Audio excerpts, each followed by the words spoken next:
Welcome into Fantasy Football Night in America. This is the Better Sports Network, and we are broadcasting the FFPC Insider Access show live for the next 2 hours. Remember to follow the Better Sports Network on X at Better Network. You can follow me, Eric Balkman, your host, on X as well, at Eric Balkman. Of course, the FFPC is on X at, you guessed it, FFPC. Pleased to welcome in my co-host for this evening. You know him, you love him. He is being welcomed back onto these here airwaves for the second time. You follow him on X and connect with him there at @PeakedInHS_FF from Draft Sharks at Draft Sharks on the X as well. It is Alex Korff. Alex, good evening and welcome back to the show. It's good to be back. Is it really only two? I swear it's been more. Maybe it's been more. I've lost track over the years. So you are probably dialed in. We get into this joke every time. You clearly did not peak in high school, which I think is hilarious that you have that as your X account, because you just proved that your math is way better than mine. You're still on the upswing. Or maybe I peaked in high school. I don't know what the proper way to look at it is. I think a little bit of us all peaked in high school. That's how I It was, my son is playing tackle football for the first time this late summer. He's got his season coming up in fall, and he's 11. He's not a big guy. And so his shoulder pads are not big as well. And he brought his shoulder pads home yesterday. And I'm like, I have not put on a pair of shoulder pads since I took them off for the final time when I was 17 years old playing as a high school senior. Right. And I'm like, I never thought I'd do this again. Let's put them on again. And it was a bit of a tight squeeze. So at that point of me, my athletic football career definitely peaked in high school. We have so much more to get to on the show tonight that will end the conversation about my high school football career. Probably. I might bring something else up. You never know. Exactly. The FFPC Big Gorilla Tournament is live at myffpc.com. $1 million grand prize. You're going to get a $50 discount for every third team you register for there. 7 Bananas promo is live too as well. So make sure you're checking that out. If you want to win a free jungle safari for 4, just keep getting that 7 pick multiple times in a row. We'll keep giving you free teams as well. But if you hit that 5 times in a row, 50 grand or a jungle safari for 4 will be yours. FFPC main event also filling up faster than last year. $1 million grand prize there as well. Live drafts every single day, all the way to the start of the NFL season. The FFPC Best Ball and Superflex Best Ball Tournament, $300,000 and $100,000 grand prizes respectively. $100K runner-up for the Best Ball Tournament second place finisher. 30-second, 60-second, 2-hour, and 6-hour clocks there. And, of course, Dynasty startups. 15-plus years, 2,000-plus teams, or 2,000-plus leagues, none have ever folded. So when you play Dynasty with the FFPC, you are in it for as long as you want to be in it. Shout out to our producer, Matt Deutsch, who is pushing all the right buttons tonight. I will lead off, Alex, although there might be some stuff I want to get to that I didn't put on the rundown. I want to talk about James Cook here to lead things off, to kind of gauge how you're sort of treating this in your drafts right now. The hold in continued yesterday. Now I'm trying to find the latest on this. I don't know if he practiced today. I thought Sean McDermott said this morning that he expected James Cook to practice today, but I don't know if he did. Matt can maybe look that up. I cannot right now, but I want to bring this up here. He reported because he said he liked money and he didn't want to get fined, so he reported. Was practicing, and then all of a sudden he wasn't. Today would have been the 4th straight missed practice for James Cook, and obviously the contract thing is still undecided between his people, his representation, and the Buffalo Bills. This is a backfield that also features Ray Davis, who I know a lot of high-stakes players are high on this year, even if James Cook was practicing. We also have Ty Johnson, who is a guy that is taking a lot of third down touches away from these guys as well. As we keep going forward here, and I know it's in early August, and these things have a way of sorting themselves out, he has fallen to running back 16 in the Big Gorilla right now. That is the 404, Alex. Your thoughts on whether you would soak a 404 pick into James Cook right now in the Big Gorilla Tournament, knowing that you could, if you skip him there, you could get guys like Alvin Kamara, Chuba Hubbard, Trevion Henderson later. Oh, I think James Cook is the easiest skip at running back 16 right now for me personally. I mean, what was it? Is it Jonathan Taylor last year or the year before in a very similar situation where he was holding in to try and get that contract? And even when it did work, he was still off to a very slow start. And I anticipate that it's almost like it's really hard to play NFL football. And if you aren't practicing and you aren't preparing your body for that, like there's going to be that break-in period, even if everything goes right. And then that's not even like baking in the upside or the downside of like, what if he continues his hold in? I am not interested in him at RB16. I would take Kamara. I would take, I forget who else you said, but definitely Kamara over. Travion Henderson was one, and Chuba Hubbard was the other. In a PPR that gets less. I'm less interested in Hubbard. I think Kamara is probably the only one that I would. So maybe I'm not crazy out, but like maybe late 4th, early 5th for Cook. But Ray Davis everywhere, right? Like that's probably going to be my most rostered player because we've been.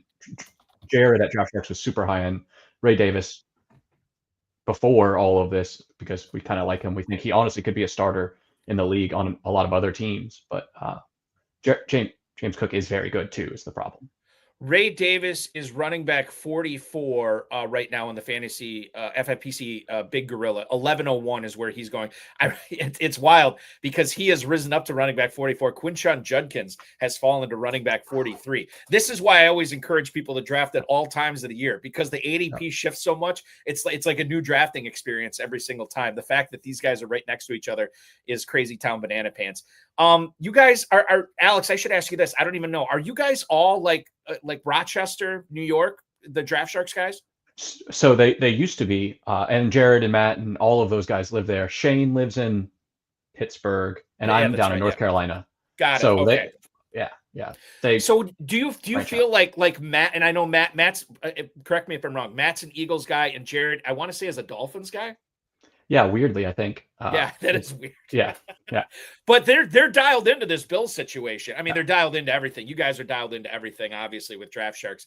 But Ray Davis, that's interesting that Jared was on him well before this James Cook thing.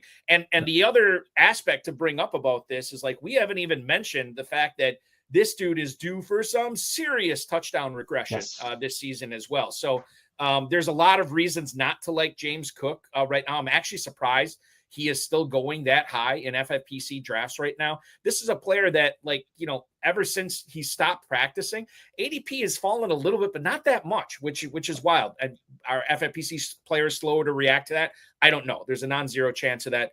But this is something we're going to continue to watch going forward until James Cook and the Bills are at least on the same page as far as his contract goes. Now, I think some of that though is also how ADP is calculated. So like if you see ADP, it's harder to bring it down or up once it's established too, because people tend to click that average draft position because they see it in their queues early. So like that we maybe are seeing some lag from that now that more volume is probably increasing. We'll probably see more movement as well. And I want to make this, that's an excellent point that you bring up. And I want to make this clear too, to everybody watching that by the way, Matt Deutsch said James Cook did not practice Thursday. And the injury to Rashawn Slater today, which we'll get to in a second, that's probably not helping players want to practice either, as well, as it looks like it's a torn patella tendon for him. So great points, Matt. Great point, Alex. The point I wanted to make is the ADP I'm citing tonight, courtesy of FantasyMojo.com. Darren Armani is the guy who runs that website. If you play in the FFPC, the two subscriptions you want to get, one DraftSharks and two Fantasy Mojo, invaluable when it comes to winning $1 million this year in the FFPC. For sure. Now, I don't know how we're going to find out how you think about these early training camp depth charts, Alex, right now. Adam Schefter reported this yesterday. RJ Harvey is listed as not the third, not the fourth, but the fifth string running back on the first unofficial depth chart for the Denver Broncos. Now, Sean Payton has a history of doing this where he just intentionally puts rookies low on the depth chart each and every year. So I think this is something that we don't want to put too much stock into it. But I want to not only gauge your reaction to that, but gauge sort of how you're treating RJ Harvey, not only since Denver drafted him in the second round, but since they've added J.K. Dobbins, who was being drafted as running back 33 at the 901. Harvey and the distance between Harvey and Dobbins probably is as close as it's ever been. Harvey's still going first at running back 20 at the 508. So 13 running backs separate these guys right now. One's being drafted as a low end running back 2. The other's being drafted as a low end running back 3. Your thoughts on Harvey, the depth chart, and let's throw J.K. Dobbins into this conversation as well, Alex. Yeah, I think that's a very reasonable price for RJ Harvey right now. And if he drops any at all because of this news, that's great. I really like J.K. Dobbins. I've always had a soft spot for him, probably to my own detriment. Like, I'm not saying that this is even a good process or good choice, but I have a lot of J.K. Dobbins already. I'm not even a little bit worried about the depth chart being on the fifth string. I remember he did it to Alvin Kamara his rookie year when they had Adrian Peterson on the team, Mark Ingram, and then someone else. I don't remember. And then Alvin Kamara won everyone their leagues in 2017, his rookie year. I think you should just ignore unofficial depth charts, in particular for Sean Payton offenses. Like, that's just that's not worth the electricity to click on that tweet to read it.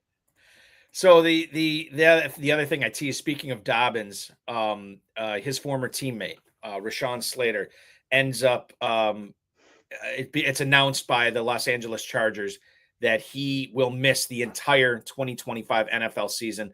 Tears his patellar tendon today in practice. One of the NFL's best left tackles. I think that's unquestionable. Joe Alt and him, the right tackle for the Chargers, that was probably the best tandem, the best duo for tackles in the NFL. And we don't know what's going to happen for him for the start of next season. We know these are tricky things. Alt is going to become the left tackle, as reported by, I believe, I think Schefter. I'm not going to attribute that, but there's wild speculation that wildly popular speculation that Alt is going to be the left tackle. Trey Pipkins III is probably going to be moved up to starting on the right side. This is a big deal, obviously, Alex, but when you consider this is Greg Roman, this is Jim Harbaugh, this is Omarion Hampton, who's been climbing up draft boards quite a bit. This is and Najee Harris when he gets back. This is a team that wants to run the football, run it a lot, and run it very successfully. They're going to have to do without Rashawn Slater this year now to do it. Your thoughts on how far we need to be bumping down Hampton and perhaps bumping down Najee Harris as a result? Yeah, it's kind of really it's just an inopportune timing because Omarion Hampton was climbing so much with all the news and uncertainty around Najee Harris's eye injury, right? I think it was on Reddit where they zoomed in on Najee's helmet and you could see his left eye wasn't open or something, and it was a whole thing. And then you just see Hampton's ADP slowly getting lower and lower. So earlier, I think maybe it's probably good for his ADP that maybe he won't keep getting early and earlier. But I am very concerned about their O-line now. I think that is you can't lose a big piece like that. They're going to go from probably a top unit to middle of the pack unit, and that really hurts. It just stinks. For anybody who's wondering about Omarion Hampton and how we're treating this and how we're changing the way we're drafting him, keep watching for the second segment because we're going to have a lot to say about Omarion Hampton, whose ADP currently has ascended to 303 as running back 13. Some stuff going on in San Francisco right now. A lot of people, Alex, will tell you that they don't like Christian McCaffrey in fantasy, and that's fine. Draft how you want to draft. But if you don't like McCaffrey because he's quote unquote always hurt, then you should like Isaac Guerendo. You should like Jordan James. The problem with those guys, they're both down now.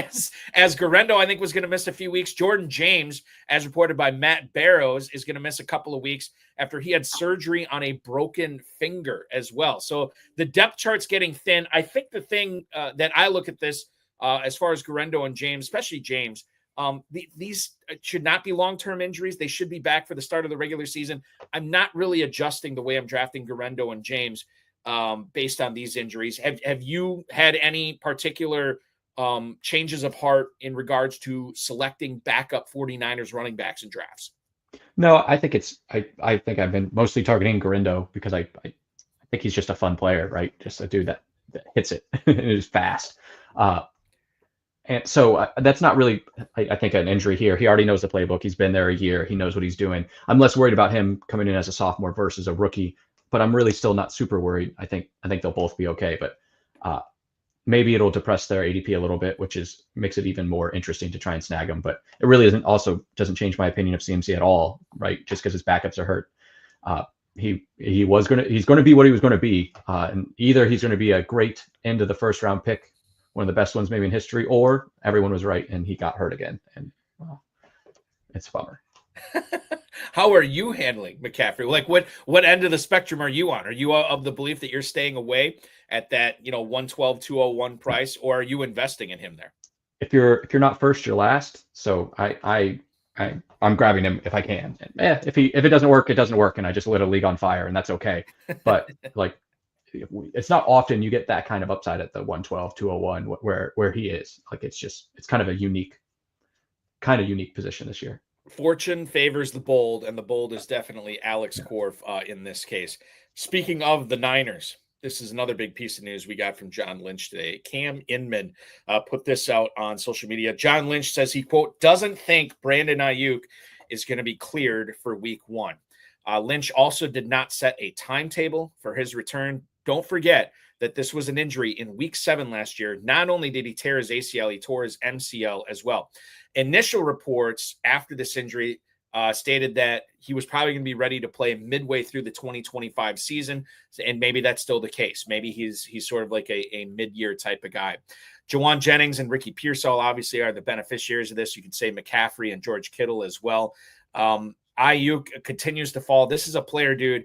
I mean, this is the perfect example, Alex, of a player I'm just 100% completely off of in redraft. When you consider he's coming off the ACL, there's no timetable. The general manager, a month ahead of the start of the NFL season, is already saying he doesn't think he's going to be ready. Bob Harris from Football Guys was talking about this. Like, if you're not ready for week 1, you're probably looking at like October, right? If they're saying in August right now, you're probably not going to be back until October, which could mean a pup list. And then you have to consider, like, even when he comes back, there's a ramp up period. We have seen guys at these positions, the running back and wide receiver positions, especially have what's the like Brandon Aiyuk is in for a non-Brandon Aiyuk type season because it does take a while to recover from this injury. You might be healthy enough to play. Are you healthy enough to be your old self? We don't know. And chances are probably not that following year. So Aiyuk is on my 2026 radar. I am totally off him in redraft leagues this year. And before I let you talk about this, I'll let you know Brandon Aiyuk, despite falling to wide receiver 54, despite falling to the 11-12 turn, I'm still out on him, Alex. I think you're right. I think almost like it would maybe change if you had a league that's super deep benches with multiple IR spots. And then it kind of changes the math, right? Like, you can draft Brandon Aiyuk instantly as soon as the draft's over, put him in your IR, and then pick someone up off the waiver wire. So like, it's like a free draft pick. If you have a heavy IR league, like 2 or 3 IR, if you have 1, I still wouldn't even do that. But I think he's a player that is probably a waste of a draft pick, because you're more than likely going to be able to pick him up off the waiver wire because someone else had to drop him in most of your leagues before he can play. Just because you have to do some roster churn before Brandon Aiyuk is going to be able to play, almost definitely.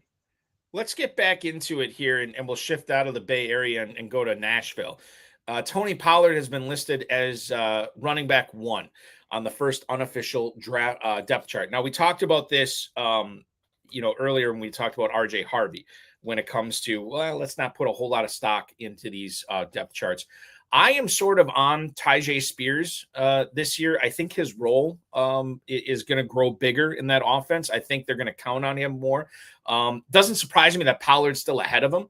But when you consider Khalil Mullings, who I know has been praised by the Titans coaching staff, I think Spears is the better player. I would much rather be drafting Spears over Pollard at price, right? Like, Spears right now in the Big Gorilla, running back 38 at the 10:01. Okay. Pollard, if you want to look at where he's at running back 27 at the 7:05. So you're talking about almost 3 rounds that I can get Spears later. I like that price better than the expensive one of Pollard in the mid-7th round being drafted as running back 27. See, I like them both.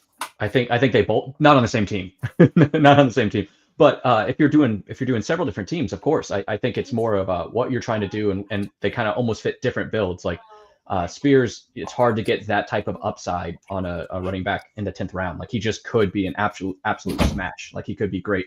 But Pollard was good last year before he got banged up, and then Spears was good, but also was hurt too. So you got to balance that. But I really like both. I think that's an offense that probably won't be good, right? Like it's probably not going to be good. But we didn't think Denver was going to be good either. We thought that their rookie QB and everything, they would need at least a year. What if Tennessee just kind of surprises us and is a top 10 team? And then those running backs both maybe would be great picks in the 7th and then the 10th round. And then they have that contingent upside if the other one gets hurt. So I honestly like both of them, and I think they're priced very well. I'm excited to see what the Titans offense does with Cam Ward in at quarterback as opposed to Will Levis or any of the other quarterbacks that the Titans have been trotting out there the last couple of years. Calvin Ridley is exciting to me. I've been getting into Alec Iamaner later in drafts. As a late round dart throw just to see what happens with him. And I think Pollard and Spears are going to be bigger than I think people recognize, because a lot of people, similar to writing off the Browns offense, writing off the Saints offense, I think even with Cam Ward there, a lot of people are writing off the Titans offense. And I think that might be a mistake, especially given where these guys are going. You like them both. I prefer Spears over Pollard, but certainly I would, depending upon team construction, I don't think Pollard is a bad pick in the mid-7th round. I want to go back into ADP and go back up to the 1st round and talk Malik Nabers here. This is a player that has everything you want, right? Like he got an extraordinarily large target share last year. Lots of volume. He looked the part. Unbelievable. Played through a toe injury that he's been playing through since college. Horrific quarterback play, and still help people win leagues last year. So what do we have this year? We have a more competent quarterback. We have this guy in year 2 expecting to take a leap forward. I can't find any red flags about Malik Nabers at all until today. Connor Hughes reporting that Malik Nabers said it's part of the plan for him to miss some portions of practice going forward. Now, this is something that I don't know if they're managing the toe. I don't know if they're managing something else. This could be a big nothing burger. I might be, people would accuse me, Alex, over the last few weeks of being too worried about the toe thing with Malik Nabers. And maybe they're right. But then this is another thing. Again, when it seems too good to be true, maybe it is. And maybe this is something we look back on in November or December or whatever, and we're like, well, we were told that they were managing his practice time back in August. We should have seen this coming. Maybe he's due for a slump based on injury. Maybe he's not going to be as efficient as he was last year. I don't know. There's not a lot of reporting going on with this. So for you, is this something that you are just kind of, I don't want to say ignoring, but putting on the back burner right now, knowing that the Giants are managing his practice time? Or is this something significant for you where you say, okay, if this is what's going to happen with Nabers, I'm not wasting an early round pick on him. I'm going to get Puka Nacua. I'm going to get Devon Achane. I'm going to take Nico Collins or Brian Thomas or some of these other guys instead of Nabers. This is again, maybe I'm making a big deal out of it, but I think it's worth talking about. Yeah. I think anytime that you're getting these lower body injuries and they're kind of stacking up or they're lingering like this for multiple years, that's when I really start to pay attention. We have one of the largest, if not the largest, injury database on fantasy football players or on NFL players at DraftSharks. Over 100,000 logged injuries or something over the last more than a decade, I believe. And lower body extremities, like your feet, hamstrings, like lower body, we don't like that, especially for wide receivers. When I read that report, I inferred it that it was related to the toe, and I was concerned. I am concerned about him, and it does make me kind of have a little bit of side eye and be like, maybe Puka, but Puka gets hurt every year or two, or Brian Thomas is interesting. So it makes me squint and go, and then I check my roster percentage to see, or exposure percent to see, maybe I need Malik, maybe I don't. It does make me nervous and probably hedge a little bit less Malik in the 1st round. I think the way I look at this, if I was drafting in the FFPC, to me, this is enough for me to push Nabers behind Devon Achane. It's enough for me to push Nabers behind Trey McBride. Nacua, I might draw the line at. And Nico Collins has had his share of injuries as well. So then at that point, I think I'm still taking Nabers at the 112, but the 111, I'm taking Achane. The 110, I'm taking McBride, or whatever. I'm taking Nabers is basically my 12th ranked player at this point. That's how I'm handling this. I want to go to Kansas City and talk about Rashee Rice. Now, everything that we've talked about, I don't want to say everything, 80%, 85% of everything we've talked about Rashee Rice this offseason has been this suspension, or potential suspension, I should say. Now he's dealing with a groin injury. He did not practice yesterday. Groin injuries is not something that you just get over like that. They have a tendency to stick around for a while. And when you consider the suspension, and I don't know what you feel about the suspension, I've heard people say, yeah, he'll get 2 or 3 games. And then I heard, we've had people chiming into the live streams with the FFPC saying, like, don't rule out 6 games, don't rule out 8 games. And then I read somewhere on the internet that like 10 games is still possible. When you consider Rashee Rice not really falling off a ton, either because of this potential suspension or this groin injury, he's still going in the 4th round. We're looking at 412 right hand, wide receiver 22, ahead of McLaurin, ahead of McMillan, Pickens, and Sutton here. This is another fade for me, man. Like, I can't, I'm waiting for the price to fall, and it just has not fallen yet. It's amazing that it hasn't fallen with the suspension likely coming. Like, it's weird because we had the same situation last season, like where we thought he was going to get suspended, and then it didn't come, and then his ADP went up. But it's not really. It doesn't seem to align where he was last year, and he's coming off of an injury.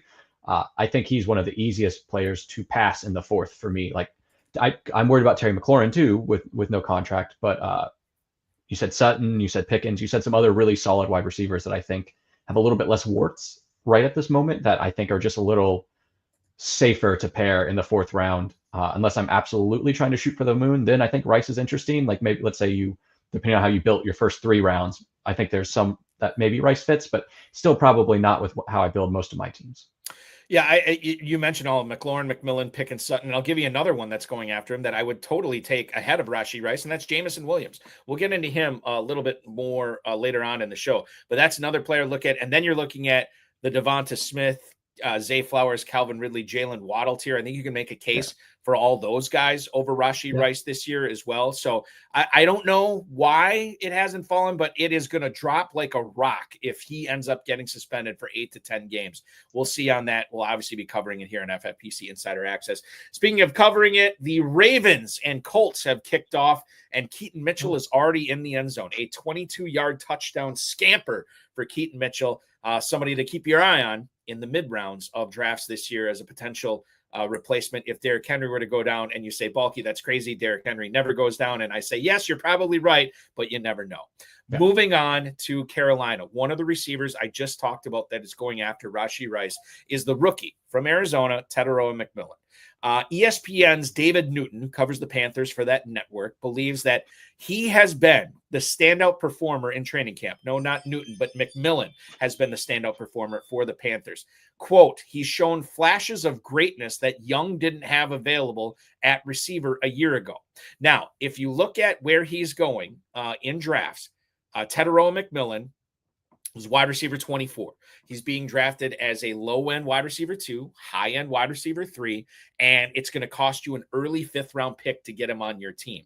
I wish I had more of McMillan. I feel like this is an offense that is going to be on the field a lot. I don't think they are a good team yet, but this offense is going to take a step forward, and McMillan is going to be a big reason for that. I love McMillan in the early 5th round.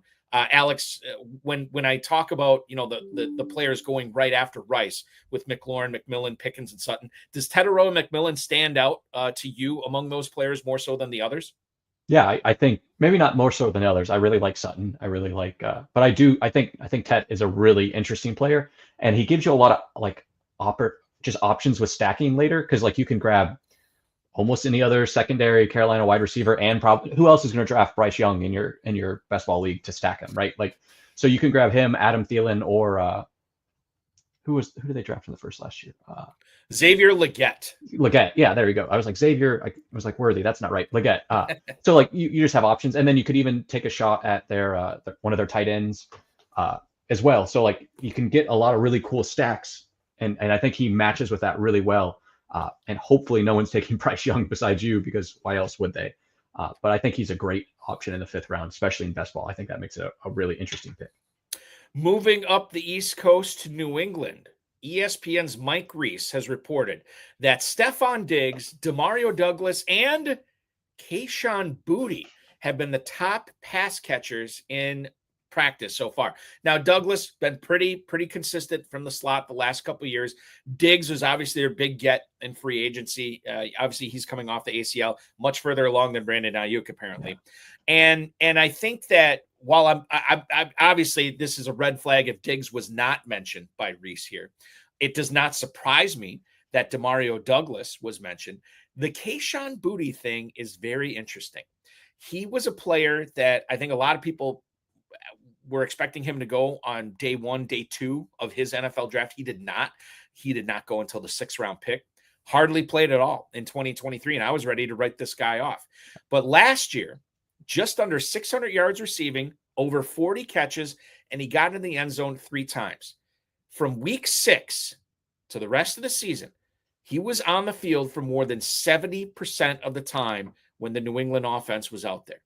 Now, Mac Hollins, Kyle Williams, the rookie that I know a lot of people were excited about at Dynasty rookie draft time, they have been mixing in with Kayshon Boutte as that number 3 receiver here.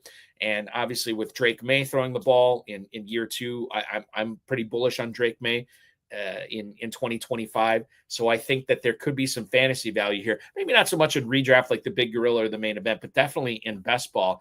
Are you surprised to hear this news on Kayshon Boutte? Because quite frankly, I've been drafting Kyle Williams and Demario Douglas as the 2 and 3 receivers in New England. I had not considered Boutte, but do we need to start looking closer at Kayshon Boutte in New England, Alex?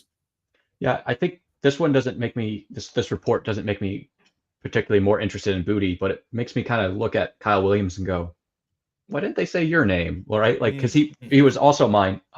Like Pop Douglas is on, I think maybe 100% of my best ball teams. Like it's a problem. I actually can't stop drafting him. It's probably not 100%, but it's probably like 50%. And it is a problem. I need to stop, but you guys just keep letting him go too late.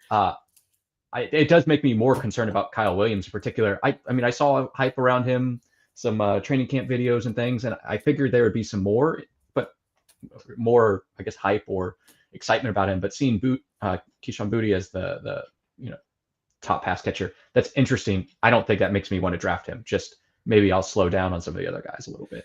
Well, by the way, we got breaking news coming from this game. Anthony Richardson has left the Colts preseason game against Baltimore due to injury. I don't know what the injury was yet. I'm going to go on X here in a little bit and try to figure that out.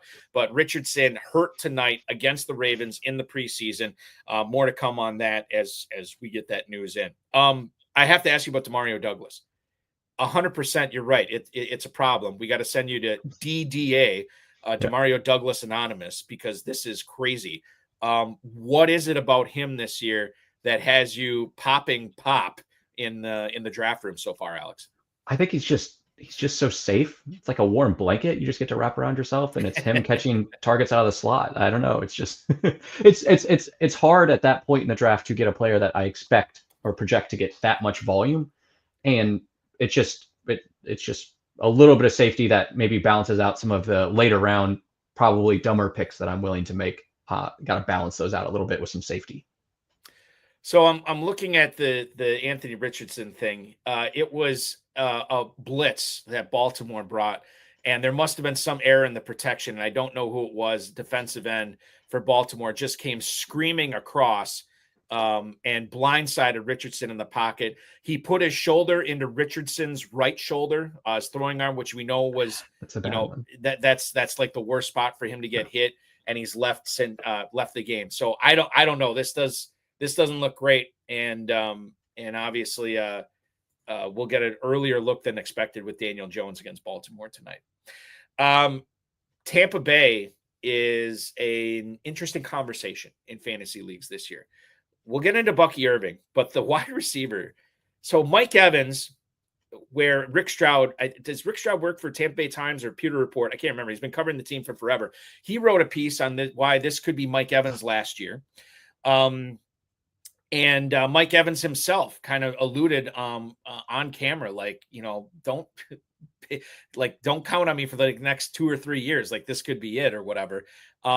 Chris Godwin, this saga, they give him, he gets hurt in week 7. They give him all the money. Then they draft Emeka Egbuka, and now he's not looking likely for week 1. And that's fine. Like, you want him to recover, obviously, but Egbuka has been balling out in training camp for the Buccaneers, according to Jenna Laine. And it has shown in FFPC drafts as well, as far as how people are handling this guy. Consummate professional. All his teammates seem to be praising him quite a bit. And Jenna Laine was talking about this on ESPN about comparing Egbuka to Jalen McMillan. And McMillan last year, now granted, McMillan did not have the draft capital that Egbuka did in the NFL draft, but it took him a long time to acclimate to this offense, whereas Egbuka is seemingly picking this up pretty easily. He is being drafted just inside the top 40 receivers now. I think he's wide receiver 39 in the FFPC Big Gorilla over the last 2 days. But dude, I mean, like, I don't think we've reached peak Egbuka in drafts yet. Wide receiver 39 at the 708. I think he's going to continue to ascend. I really like the player. I like the offense. I know they're on their third offensive coordinator in 3 years, but that train just seems to be chugging along there just fine. I am definitely willing to soak a 708 pick into Egbuka, and I would still look at him in the 6th round too, Alex. Maybe whatever you have with Pop Douglas, I have for Egbuka right now. But your thoughts on where you would be looking at Egbuka and how high is too high for this guy who's clearly being an ascendant right now?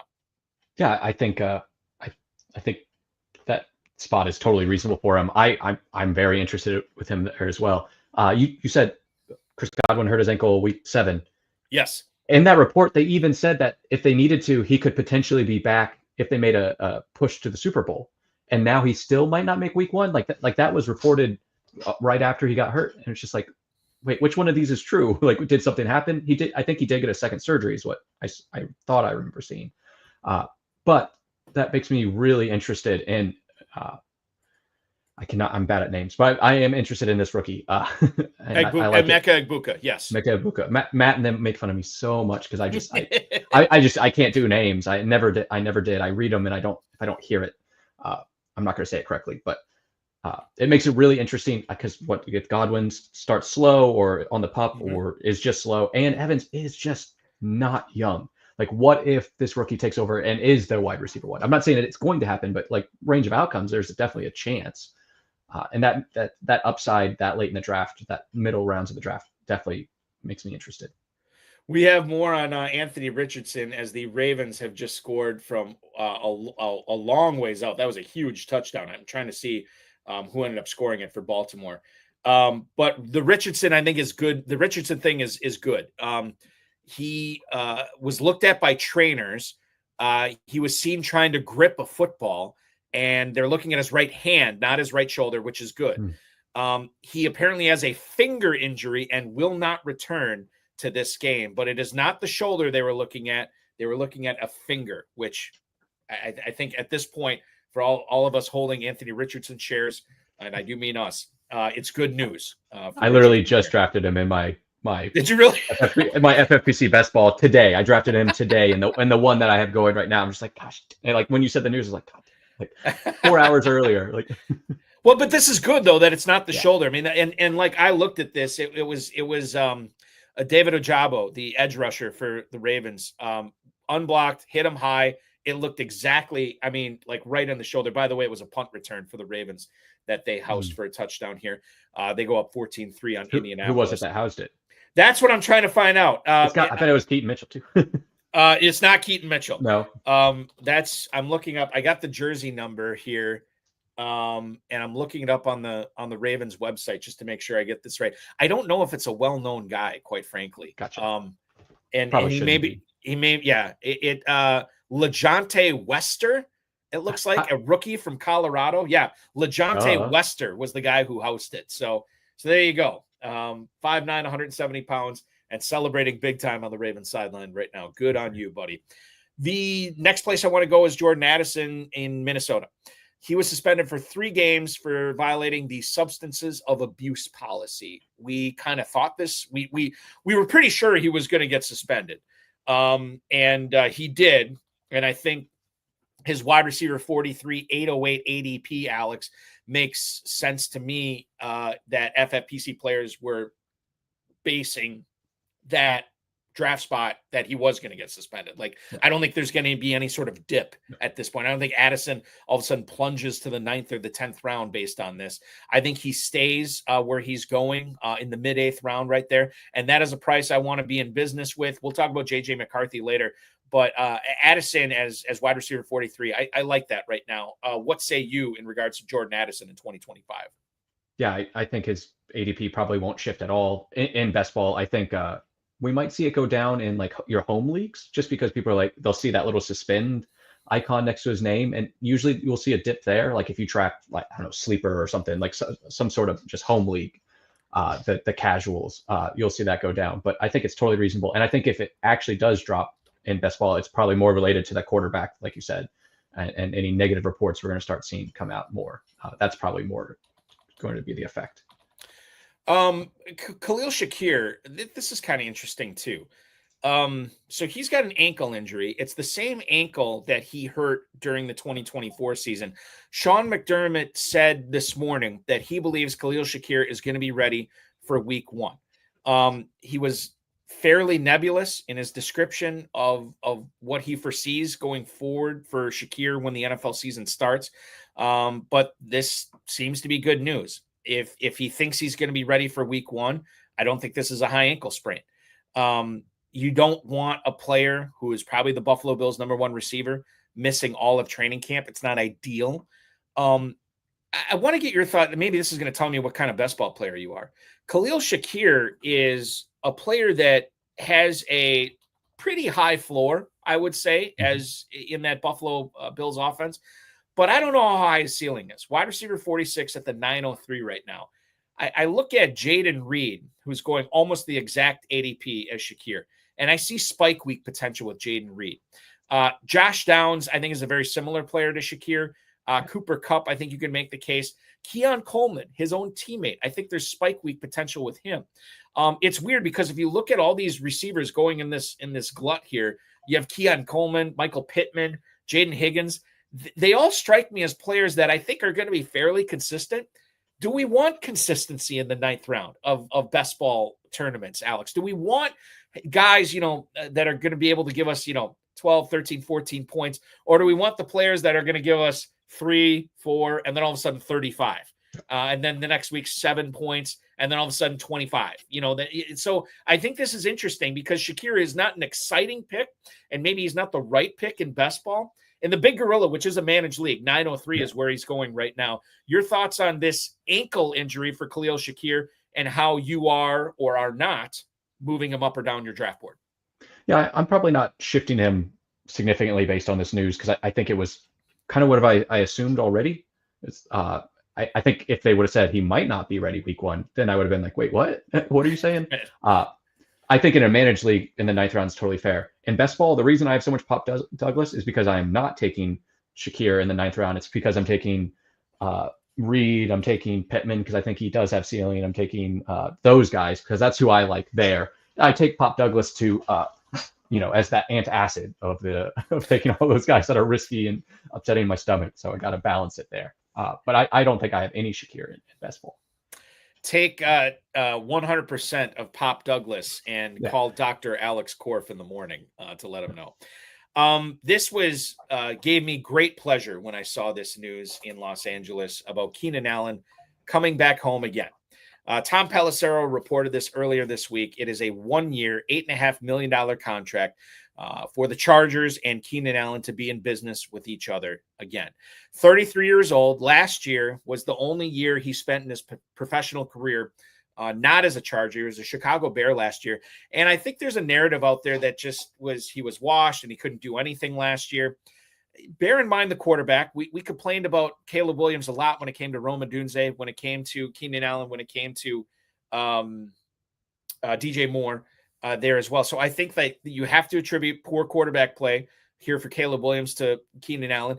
But, I mean, the guy had 70 catches. He put up more than 700 yards. He got into the end zone 7 times. He was a top 35 receiver last year. The Chargers don't have Mike Williams anymore. They have a rookie in Trey Harris, another rookie in Keandre Lambert-Smith next to Ladd McConkey there. This guy was wide receiver 3 in 2023 and was a Pro Bowler that year as well.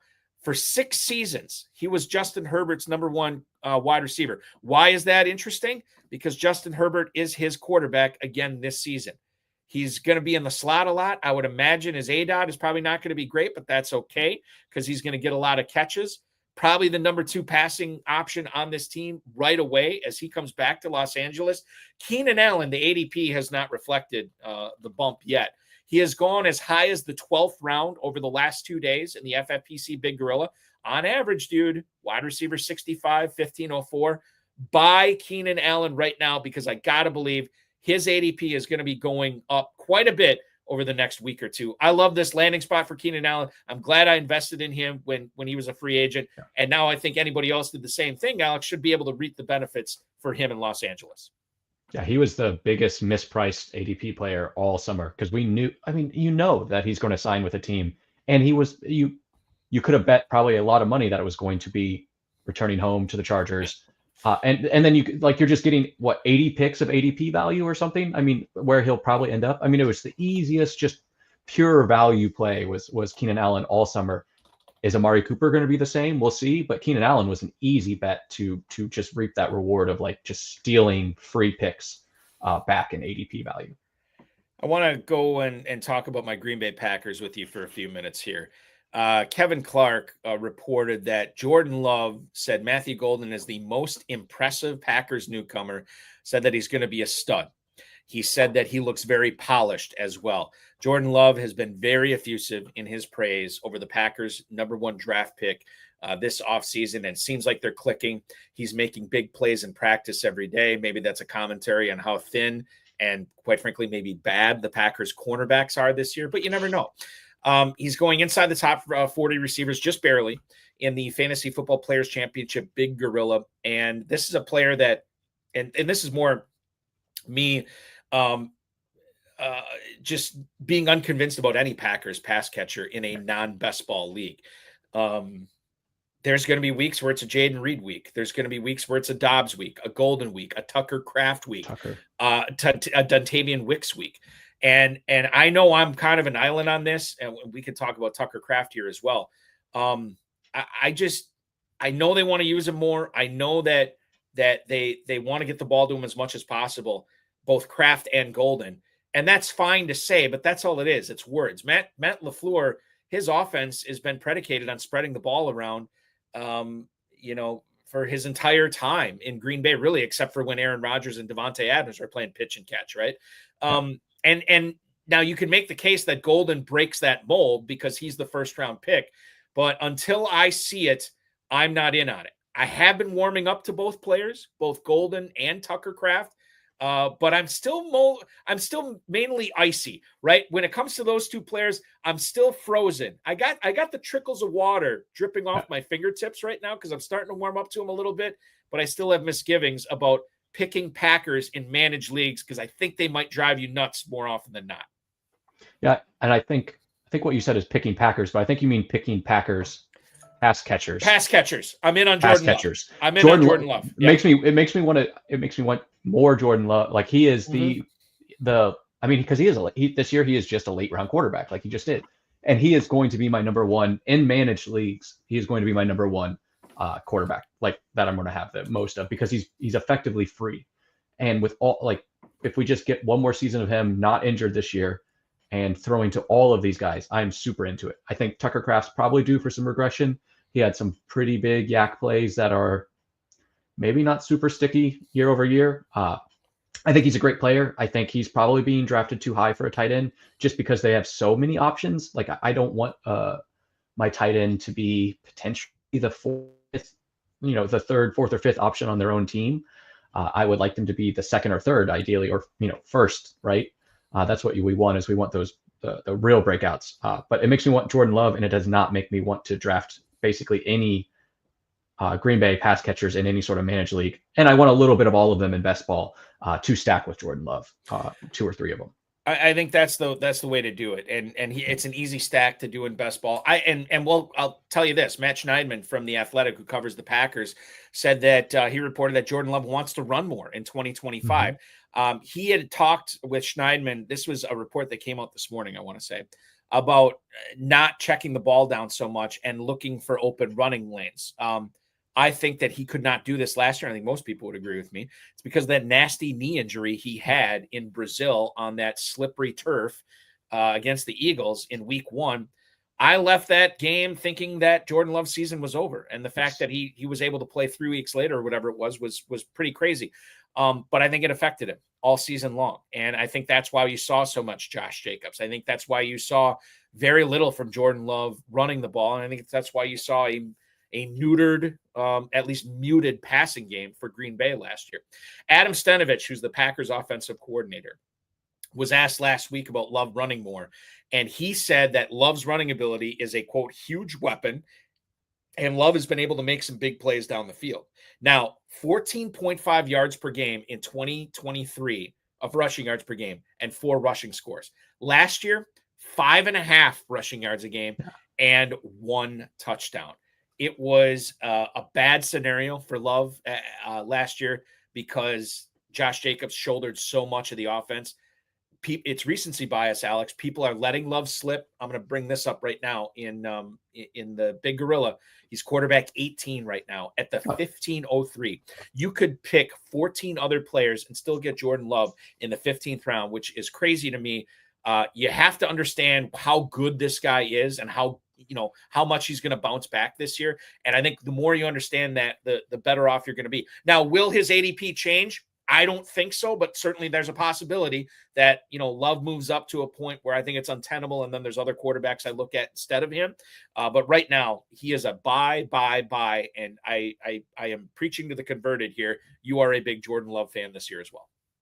Yeah, he's going to be a top 12 quarterback in my rankings this year. Probably top 10 when I go to submit them to the accuracy contest. I think a lot of times what happens is he got hurt week 1, and that image, that what he did the first 4 weeks, which was literally nothing because he basically wasn't playing, right? Besides for a little bit, that sticks into people's minds, and then they just remember that and they're like, oh yeah, that's Jordan Love. And it's the very beginning of the season just has so much weight into what people's minds of what they remember, because a lot of the time people just aren't playing fantasy after week 8, 9, 10 because your team's bad. You had Jordan Love and he got hurt. So you just remember Jordan Love. Oh no, he screwed me. I'm never going to draft him again. And now he's quarterback 18. And that's probably the worst quarterback value. I think he is so mispriced. So I guess the best value. I think he is easily the most mispriced quarterback right now. Yeah, get more love in your life. Come and get your love with Jordan Love this year in FFPC Fantasy Leagues. Listen to Alex Korff, which we're going to do for the next hour plus. I want to catch our breath, take a quick break, remind everybody that what you just heard from us in this first segment, you can put that to good use with the FFPC Big Gorilla Tournament, $1 million grand prize. You can get a $50 discount on every third team you purchase. Don't forget, if you keep getting that 7-pick multiple times in a row, you're going to keep getting free teams, escalating free teams from us as well, including a Jungle Safari for 4 if you get it 5 times in a row. A lot of fun. The FFPC Best Ball and Superflex Best Ball Tournament also going on at myffpc.com. I want to tell you about the new twist we added to the Best Ball Tournament this year when we come back and play The Price is Right, Alex Korff edition. I will be Bob Barker / Drew Carey. We're going to see what kind of numbers the data scientist over at DraftSharks, Alex Korff, gives us here. You are watching FFPC Insider Access on the Better Sports Network. He's Alex Korff from DraftSharks. I'm Eric Balkman. Stick around. So much more show to go. What's up, guys? Andrew Cooper here, Fantasy Alarm. And boy, do I have great news for you. It's that time of year. The FFPC main event is open. The flagship contest, in my opinion, the biggest number 1 contest in all of fantasy football. It's not just about the prizes. You can win $1 million, but if you win a contest like this, you are gold-plated, gold-stamped in this community. That puts respect on your name when you go in there with the big dogs and you win a tournament like this. So get set up with my FFPC now. When you use promo code ALARM, they'll give you $25 when you deposit $35 or more if you've never drafted there before. And you can get in there with the big dogs. If you really want, you can actually go to Vegas and draft at the Paris Casino live in these contests. You don't have to do that, though. You can draft online. They have 6-hour, 2-hour, and 60-second clocks, depending on what you're feeling. You're going to want to draft early and often these to give yourself the best possible shot at winning. And let me tell you, when you go over to your social media bio and you throw FFPC main event champion in there, people start thinking about you at a different way. You are now an absolute champion and legend in this community if you win the FFPC main event. Open now over at myffpc.com.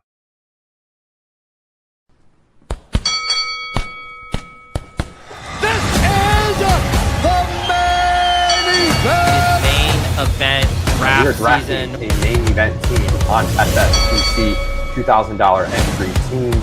Grand prize of $1 million. I'm looking for that $1 million top prize. Main event season is in full swing.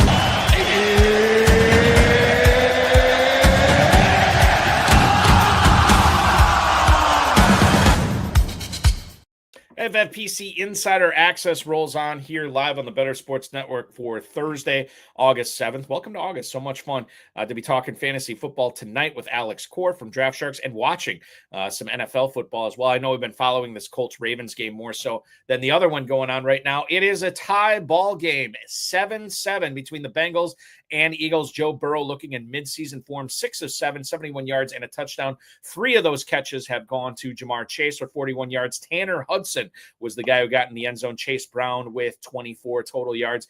And it's a story of Tanner's because that's who scored for the Eagles. Tanner McKee, the quarterback who started tonight, has ran one in from a yard out. He's in the end zone for a touchdown for the Eagles. 7-7 there. Will Shipley, 6 catches for 47 yards. And just like we expected, Jahan Dotson, 2 catches for 27 yards. Hashtag not done yet. Let's get into the Price is Right, the Alex Korff edition here tonight, ladies and gentlemen. I teased it before the break. If any of the numbers, any of the things that Alex is about to spew from Price is Right here, if you want to use those to your advantage, join the FFPC Best Ball Tournament. Join the FFPC Superflex Best Ball Tournament. The Best Ball Tournament, the FFPC, what we added this year was a $100,000 runner-up prize. In other words, you can enter for $125, even if you don't win that $300K for taking first. If you come in second, you're still going to get a 6-figure grand prize. You'll get a 6-figure grand prize in the Superflex Best Ball Tournament if you win the whole thing there, and that's just $35 to enter. 30-second, 60-second, 2-hour, and 6-hour clocks live now for the FFPC Best Ball Tournaments at myffpc.com.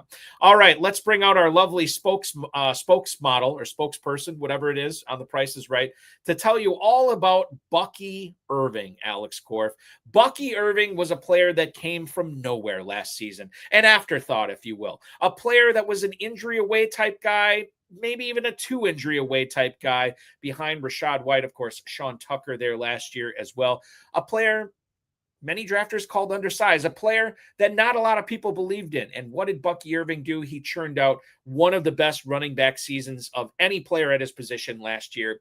However, that has inflated his ADP. Right now, Bucky Irving, no longer a mid-round, late-round player. You have to soak a late second-round pick into him as he is being drafted as running back 9. So if I could get your bid on this, Alex, what is the spot that you are willing to say Bucky Irving will rank at the end of the season among running backs for this 2025 year? Is this total points or points per game? This will be total points, total fantasy points, okay? And when we consider all the running backs for total fantasy points, where is Bucky Irving's name going to appear on that list? I would say probably running back like 14. Ooh, okay. Yeah. So yeah. So we're playing Price is Right rules. You don't want to go over, obviously. And you are being a little bit conservative. I guess, I mean, he's being drafted as running back 9. You're saying running back 14. So you would tell me that the FFPC market, based on your bid here, FFPC market maybe is overvaluing Bucky Irving just slightly. I do. I think I have a bias against small running backs, especially small running backs that run like they're big running backs. and he just does. He has hate in his heart, and I like it. I like, it. But when you're 190 pounds, you should probably maybe try and dodge a couple guys every now and then because they hurt. But yeah, Bucky's going to be my keeper in my home league as a 15th round pick. That's right? different though. That's different. Yeah. You're right. So like, I don't want people to think like he won me that league. Like he did. But I don't think he's going to be a good value at RB9 this year. I'm pretty concerned. And a lot of it is due to injury, and some of it's due to just maybe regression or more of a split backfield too. Bucky Irving is going slightly in front of a glut of running backs here, including Jonathan Taylor, Josh Jacobs, Kyren Williams, and Omarion Hampton, which leads us to our next showcase here on the Price is Right Alex Korff edition on the Better Sports Network's FFPC Insider Access show. Kyren Williams, a player that many people, despite him putting up big seasons, continue to undervalue him. And I may be among those people. A heavy workload has seemingly been no problem for Kyren Williams. A coach in Sean McDermott who loves to utilize one running back only, and that running back the last couple of years is Kyren Williams, a player that has been rewarded with a 3-year contract extension. He's going to be there despite the Rams utilizing day 2 draft capital in consecutive years with Blake Corum and now Jarquez Hunter. Jarquez Hunter might have been day 3, now that I think about it. Day 3. But in any event, I have to ask you, if we are bidding on this amazing Studley running back in Southern California here, what is the spot you would bid on Kyren Williams ranking among running backs for total points for the 2025 campaign, Alex? I think RB8's an easy one. I think I would even potentially go lower. I like Kyren. I like the fact that he signed a contract. I think we'll see his ADP go lower as well. I think it's probably not fixed. I don't think that. I think there was some hesitancy to the fact that he didn't have a contract, probably. So we might see him climb to a little bit earlier than where he is now. But I like him this year. I think he's probably undervalued. I would take him over Bucky. I would take him before Bucky. Yeah, and that makes sense to me. Running back 12 at the 302, and certainly you think that FFPC drafters are letting him slip a little bit too far right now. He is going on average 4 or 5 picks. I think it's 5 picks behind Bucky Irving, going behind Taylor, going behind Jacobs. However, he is going in front of our next showcase here on the Price is Right Alex Korff edition on Insider Access, Omarion Hampton. What can you say about this guy that hasn't already been said? A player who had a really good final year at the University of North Carolina. A player who can pass block. He can catch the ball. He can rush the ball like Boobie Miles. He can kick the extra point too. He is a do-all-everything guy, and yet people just want to talk about Ashton Genty for rookie running backs this year. Hampton falls a little bit along the wayside. Not that exciting. And then Najee Harris decided to play with fireworks in July and has a superficial eye injury that is bordering on super duper superficial. The fact that he is walking with a weighted vest doing laps right now. And you mentioned earlier, the Zapruder film on Reddit shows that his eye wasn't even open, which is not great, Bob. And it has skyrocketed Omarion Hampton up draft boards. In the pros versus Joes competition over the last 2 weeks, we saw John Daigle from Established Run take him in the late second round. Hampton in the late second round. And, wait, hold on. I'm just getting it. This from my producer. Hold on. Just received word Omarion Hampton is going to be missing his starting left tackle for the season as Rashawn Slater has torn his patella tendon. So maybe this decreases the bid that you would have had prior to this, Alex. But I have to ask you, what is the spot? Where are you bidding on where Omarion Hampton finishes among running backs this year in total fantasy points? So before the Slater injury, I would have said 12th because I like him. But now I'm going to say like 15th.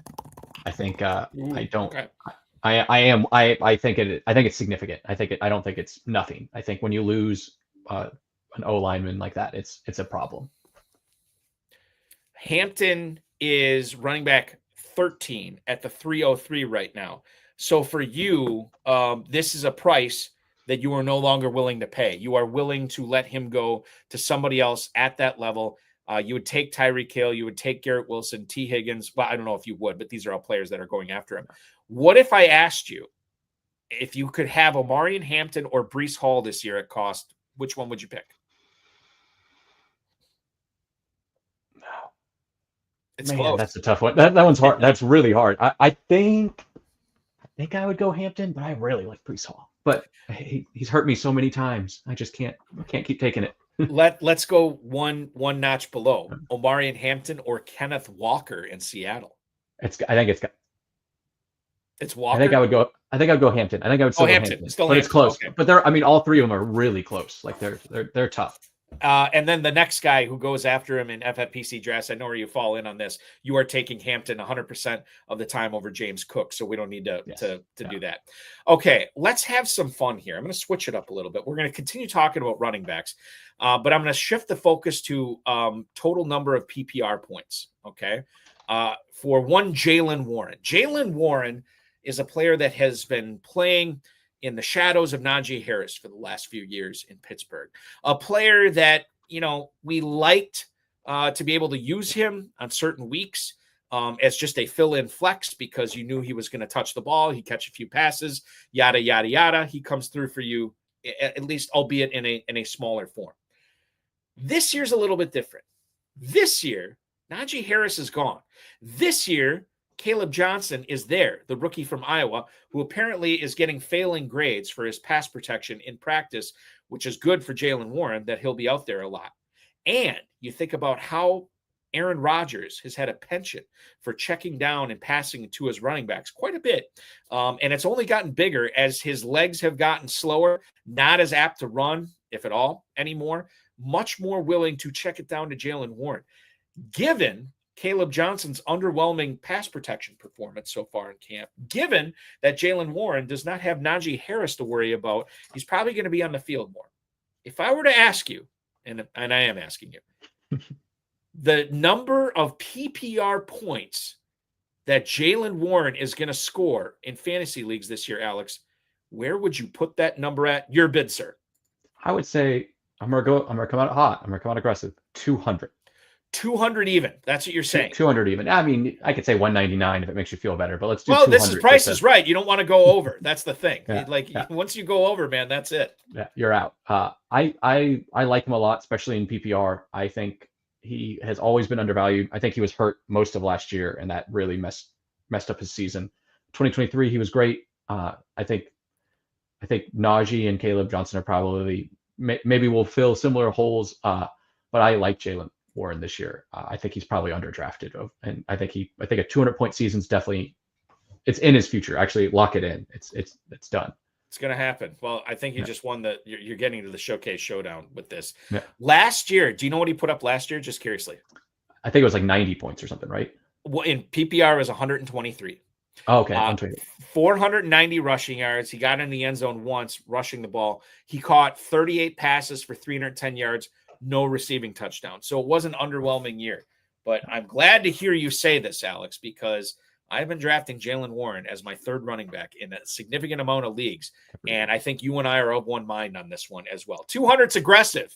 199's aggressive. I don't know if I would have gone that high, but I'm glad you did because it makes me feel really good about my Jaylen Warren shares. Okay. Another running back conversation here.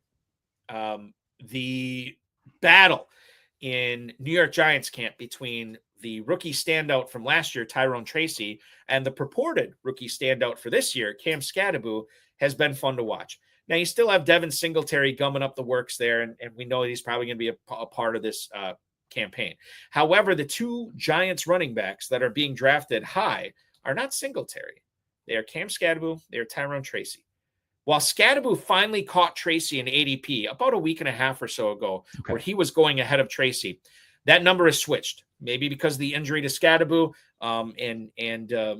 it could be a nag. I don't think it's significant, but I think it might be nagging, which I guess could turn into significant. But right now, Tyrone Tracy is running back 32 at the 805 in FFPC Big Gorilla drafts over the last 2 days. Cam Skattebo, running back 37 at the 907. So essentially, just over one round separates these two players. 5 running backs in ADP separate the Giants teammates Tracy and Skattebo. The thing you're bidding on here on The Price is Right is the PPR points that are going to separate these two at the end of the season. How many PPR points will separate Tracy and Scadaboo? And I feel like if I ask you that, I have to ask you which one is going to be on top. Which one of these guys is going to outscore the other one? Yeah. So I was probably, to my own detriment, always on the Tyrone Tracy side of this. I think Scadaboo's a very interesting prospect, but I liked what I saw from Tracy last year, and I thought he was good. And I don't like to pass the torch to a 4th or 5th round rookie. I don't remember. It was late enough, which I understand that Tracy was also that, but we saw Tracy be successful in the NFL on a terrible team. So I didn't understand the logic to just throw him out.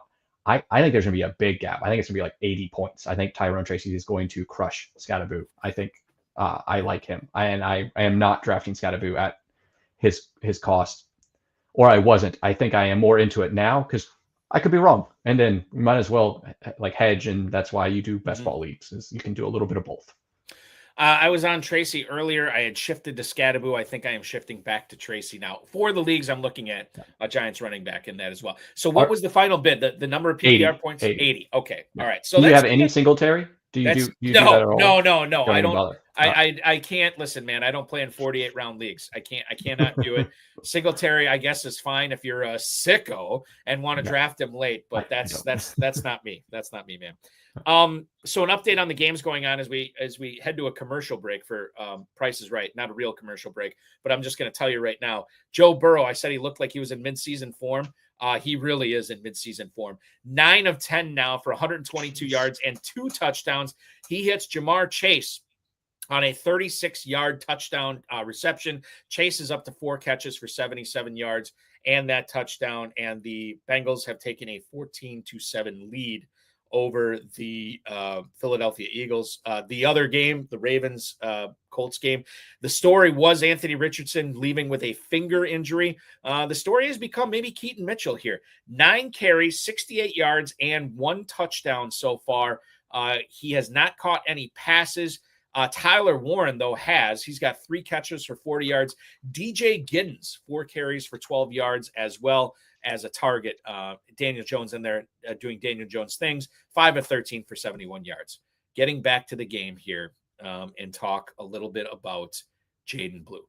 Now, before we get into the bidding on the Jaden Blue category tonight, I have to remind everybody who may not have seen this that Jaden Blue left practice today due to an ankle injury. Todd Archer, who covers the Cowboys for ESPN, reported on this. Blue got twisted to the ground because of a face mask penalty on defensive end Sam Williams. And this is right after, I don't say right after, but recently after he had started running with the first team offense after he was running circles around the backups in Dallas. He leaves practice with the ankle injury. He comes back to practice in street clothes. Obviously, his day was done. So I have to bring that up. The Jaden Blue roller coaster that we have been on, Alex, I think is significant. From a player we thought would be drafted higher to a player that we were excited about his landing spot because he just had to leapfrog over Miles Sanders and Javonte Williams, to then the report from this former Cowboys coach saying current Cowboys coaches were very unsatisfied with his work ethic and how he has not been putting in the time to try to become a successful NFL player. Publicly, that was debunked by a lot of the current Cowboys coaches saying, no, he's been great. He's working out. He's doing everything that we want him to do. I don't know where this is coming from, blah, blah, blah. And then Blue starts turning it on to the point where he's working the first team offense. The latest twist is a twisted ankle. And we don't know how significant that injury is right now. So taking all that into mind and this lovely Jaden Blue showcase from Austin to Dallas, Longhorn to Cowboy, the total number of yards Jaden Blue will gain in 2025. We're going to exclude, and I don't even know if he's in the running for any punt or kick returns. It's going to be my question. Yeah, we're going to exclude that. This is purely receiving yards and rushing yards combined. What is that number going to be, sir? This is tough because Blue is my most rostered rookie in rookie drafts, just because he wasn't free, but he was pretty free.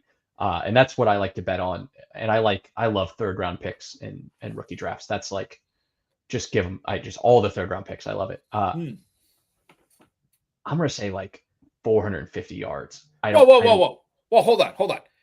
450 total yards for Jaden Blue this year? Yeah. I don't think we should be that excited. Well, I'm going to tell you this right now.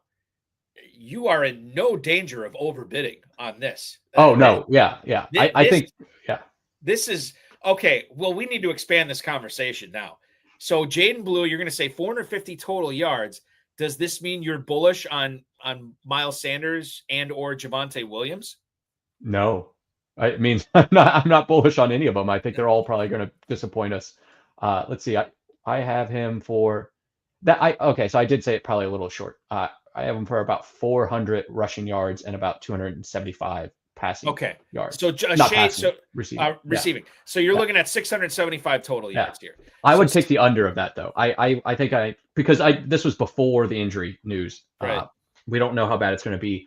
It's more of I think it's just going to be disgusting there, and it's very possible that no one's going to be worth anything at the running back position at Dallas. Maybe it's just going to be the passers or the pass catchers. So in that regard, does that mean you are gobbling up CeeDee Lamb and George Pickens and Jake Ferguson? Yeah. Less so Jake Ferguson. No, I think Jake Ferguson actually is probably more interesting than he was last year. I think he's probably fallen too far. But yeah, I really like Pickens, and how do you not love CeeDee Lamb? Yeah, I do too. And like I had a guy, actually my intern I might have mentioned this on the show already, not tonight, but in a previous week. My intern that's working with me at my local radio station, I was on the clock in a slow draft in the first round, like mid-first or whatever. CeeDee Lamb was still out there. He's like, no, don't take him. You got George Pickens. And I'm like, I don't think the Cowboys traded for George Pickens so he could take away touches from CeeDee Lamb. It's a supplemental thing. So I am down for CeeDee Lamb for sure this year. Pickens I'm starting to warm up to as well. I should mention this about Ferguson. Todd Archer from ESPN also reported that Ferguson suffered an injury today. He was down a little bit after he was hit by Kenneth Murray, the linebacker. I don't know any more on the Ferguson injury, so we'll be monitoring that situation as well as we go forward here. All right, back to the game. Here is a fun one. Travis Cornelius Hunter. I don't know if that's his middle name, but we're going to call him that. A player that we have not seen ever in the NFL, at least in modern day. A player that is going to be playing corner and wide receiver in his first preseason game against Pittsburgh. Liam Cohen, the head coach, said that all the starters are going to be playing, but he didn't say for how long. Hunter, as you might imagine, or as you remember, I should say, was drafted as the number 2 overall pick after Jacksonville gave up a king's ransom to get up there to select him. He could play corner. He could play wide receiver, and they are going to do that for him in Jacksonville this year. Now, how much corner is he going to play? How much wide receiver is he going to play? I don't know. Cohen recently said that he thinks Travis Hunter is going to be playing 80% of the offensive snaps this year. And that'd be awesome if that happens for anybody who drafted Travis Hunter early, anybody who's continuing to draft Travis Hunter right now. We are going to get our first look at him this weekend in a Jaguars uniform, both on offense and defense, and we'll see what happens there. Now, I have to ask you here as part of the game, what is the number you would bid as far as Travis Hunter finishing among wide receivers in total fantasy points this year? PPR points, obviously. What is that number? How are you bidding on Travis Hunter here, Dr. Korff? Yeah. And there's no IDP scoring. It's just there is none.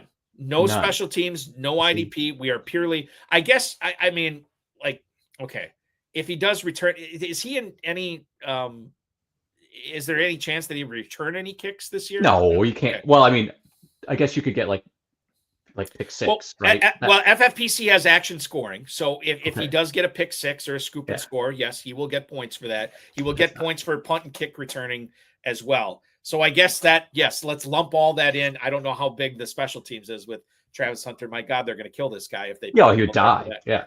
Don't do that. So Travis Hunter, bid on this, the spot that he finishes among wide receivers this year in PPR points. If it's purely PPR and no IDP, I am not very excited to draft Travis Hunter this year because I think even with Liam Cohen saying he's playing 80% of the snaps on offense. Yeah, but if he's playing 80% of the snaps there and then he's playing 60% of the snaps on defense or something, like, I mean, that's just, you got to be tired, right? Like, you just have to be. It's just, I had to explain it to my developers that, yeah, he's playing both sides of the ball. And they're like, people do that? I'm like, not since 1962. And then I sent them the Wikipedia of I can't remember his name now. 1962 was the last time. And because we have to change our system to a lot for his offense and defense. It's a whole thing. It's a real hassle. But I am not excited for him. Yeah, Chuck Bednarik for the Eagles. Yeah. That was the last time it was, really relevant. I think like wide receiver 26. Like I am not drafting him if there is no IDP scoring. Okay, so wide receiver 26. And I'm going to say this right now. Travis Hunter is being drafted as wide receiver 32. Okay, well then maybe I love him. So then, yeah. So then at that point, when it comes to your pick in the mid-6th round, you would be looking at Travis Hunter there. I guess I would. Yeah. Okay. All right. So that's interesting because, and maybe I framed the question. People, I didn't want to make it seem like FFPC players are just falling all over themselves trying to draft this guy as early as they can. I think in Dynasty that was the case, but not necessarily in redraft here. He's actually going right behind fellow rookie Caleb Johnson in the Big Gorilla over the last 2 days. Okay, a rookie last year. He's kind of a rookie this year. We have had, I don't want to say a roller coaster with JJ McCarthy, but this was a guy that was a top 10 pick last year, a player that Minnesota was very excited about. Fantasy owners were very excited about him as well. And then he has the knee surgery. He's out for the season, and Sam Darnold goes supernova for the Vikings last year. McCarthy has been the plan for the Vikings all offseason. It sure seems like they could have signed Aaron Rodgers. They chose not to. They could have traded for Kirk Cousins. They chose not to. It seems like it is ride or die with JJ McCarthy and the Vikings this year. A lot of positive reports coming out of Minnesota. However, I know Colin Cowherd and Diana Rossini got into it the other day, that Cowherd believes that the Vikings, that the stuff that's getting out about McCarthy is not true and that he's really been struggling. Now, I don't know what he bases that on. Diana Rossini actually fought back a little bit on that. So I don't know exactly what's going to happen with McCarthy this year. However, I do know he is going to have Justin Jefferson. He is going to have Jordan Addison, except for 3 games. He will have him as his number 2 wide receiver. He's also going to have Pro Bowler TJ Hawkinson at tight end and one of the best pass catchers as a running back in the NFL, and Aaron Jones. Jordan Mason will help him with the ground game there as well. The offensive line for Minnesota is significantly better in 2025 than it was last year, but he is a bit of a wild card. We don't know what to expect from him. His ADP went from outside of the top 30 for quarterbacks to now sometimes being drafted in the top 12, which I wouldn't recommend, but I've seen people do it. So the question here on this JJ McCarthy showcase for you, Alex, what are you bidding on the spot that McCarthy will rank among quarterbacks in total fantasy points at the end of this season? I'm gonna say right dead in the middle, QB 16. We just don't know, and I think he has enough weapons and in the right spot that he could be great, but he also just could be terrible. What if he isn't ready? What if those reports or that the reporting that he wasn't doing well in camp are correct? So he was my most rostered quarterback last year in best ball. That didn't go great for me. Go up until his injury. Then I obviously stopped drafting him, and then switched to Bo Nix. So that worked out. But I think he's interesting. But I'm not going crazy. I would not take him 12. I wouldn't really even probably take him at 16. I think he has the chance to finish 16 pretty reasonably. That's probably the most likely outcome for me.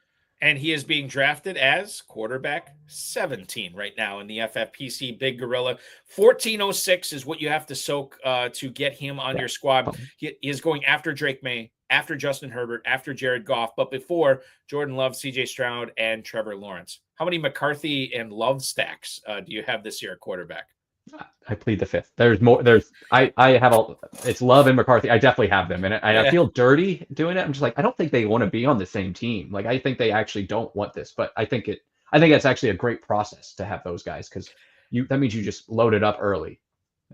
There's so many quarterbacks I like this year, and McCarthy's one of them. Love is obviously one of them. Stroud, maybe not so much. Maybe earlier in the offseason, I liked him, but not so much anymore. Trevor Lawrence, I still like. I'm a believer in Liam Cohen. I think you can get him late.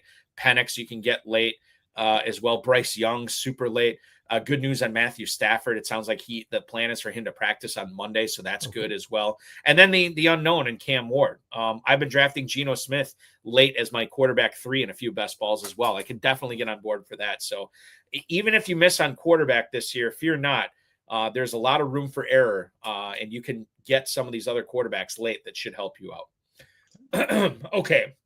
Speaking of quarterbacks going late, that probably will not help you out. We have to make sense of this because I think not so much for Russell Wilson and Tyler Shough.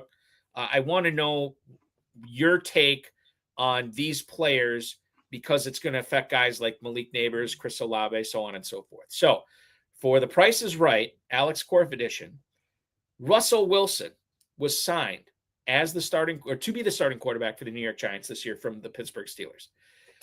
What are you bidding on for how many starts he makes this season? This is an NFL question, which means we have 18 or 17 games in over 18 weeks. So out of 17 games that the Giants will play this year, Alex, how many of those games does Russell Wilson start? So the number that I have him projected for is 12 right now. That is the thought process. Draft Sharks was these guys. I mean, if they don't, the coaching staff's out, right? Like if it doesn't go well this year, they're gone probably. So either he does well and they stay and he does the whole season, or at about 12 they go, okay, well let's see what we got in the rookie. They probably have fired their coaching staff and they have an interim head coach, and then we figured that was about week 12 by like doing some back of the envelope. Let's look at their schedule, look at who they're playing. That we think they're going to be 2-10 at this point, so it's probably time to make a change. So 12 was the number that we came up with.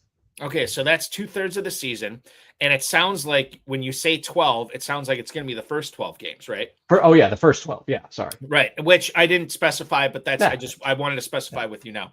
So if that's the case, what does that do for guys like Malik Nabers? What does that like Wan'Dale Robinson? Maybe it doesn't really matter who his quarterback is because he just runs 3 yards, turns around, and catches the ball. But Darius Slayton, Jalen Hyatt, Theo Johnson, a player that, and Steven Yergalos was in the chat earlier. I don't know if he's still here, but Steven Yergalos and I have been in a lot of KFFSC leagues together, and that dude is always taking Theo Johnson before I can take him. But that is an interesting tight end this year as well for fantasy football. He's on the Giants. The fact that you guys have set it at 12 games, is that good? I mean, is this a significant upgrade for these other Giants pass catchers that you view Russell Wilson throwing to them, for the better part of September, October, and November? Yeah. So it doesn't make me interested in their tertiary pass catchers, the side pass catchers, unless I do have Malik Nabers, and then I am targeting Russell Wilson for the stack, and then I do want Theo Johnson, and then one other. But if I don't have Malik Nabers, I have no interest in any other Giants player besides Tyrone Tracy, I guess. But that's not what right. I have no other pass catchers, right? Like I'm not interested in any of them. Unless I can build those stacks in best ball. And then I am grabbing Russell Wilson in a lot of places because I think he is probably undervalued. I think we're probably over projecting him compared to the market for starts. FFPC tight end premium leagues. If you had to draft another Giants pass catcher not named Tyrone Tracy or Malik Nabers, would it be Theo Johnson? Yeah, I think in any sort of tight end premium for sure. Because I think that upside, I mean, what I want to look like, Andrew Cooper did the anatomy of a tight end, or he maybe had a better name for it. I don't remember. He's good at coming up with good names. But really, you want a guy who has the chance to be the number 1 or the number 2 pass catcher on their team. Theo Johnson easily could be that. Like there's few teams that, like, if you just sit down and look like, okay, yeah, that's their 1, who's their 2, and we just don't know who. So why not look at one that could be that tight end? As Adam Levitan would say, shout out Penn State for Theo Johnson this year. I'm a big fan of his as well.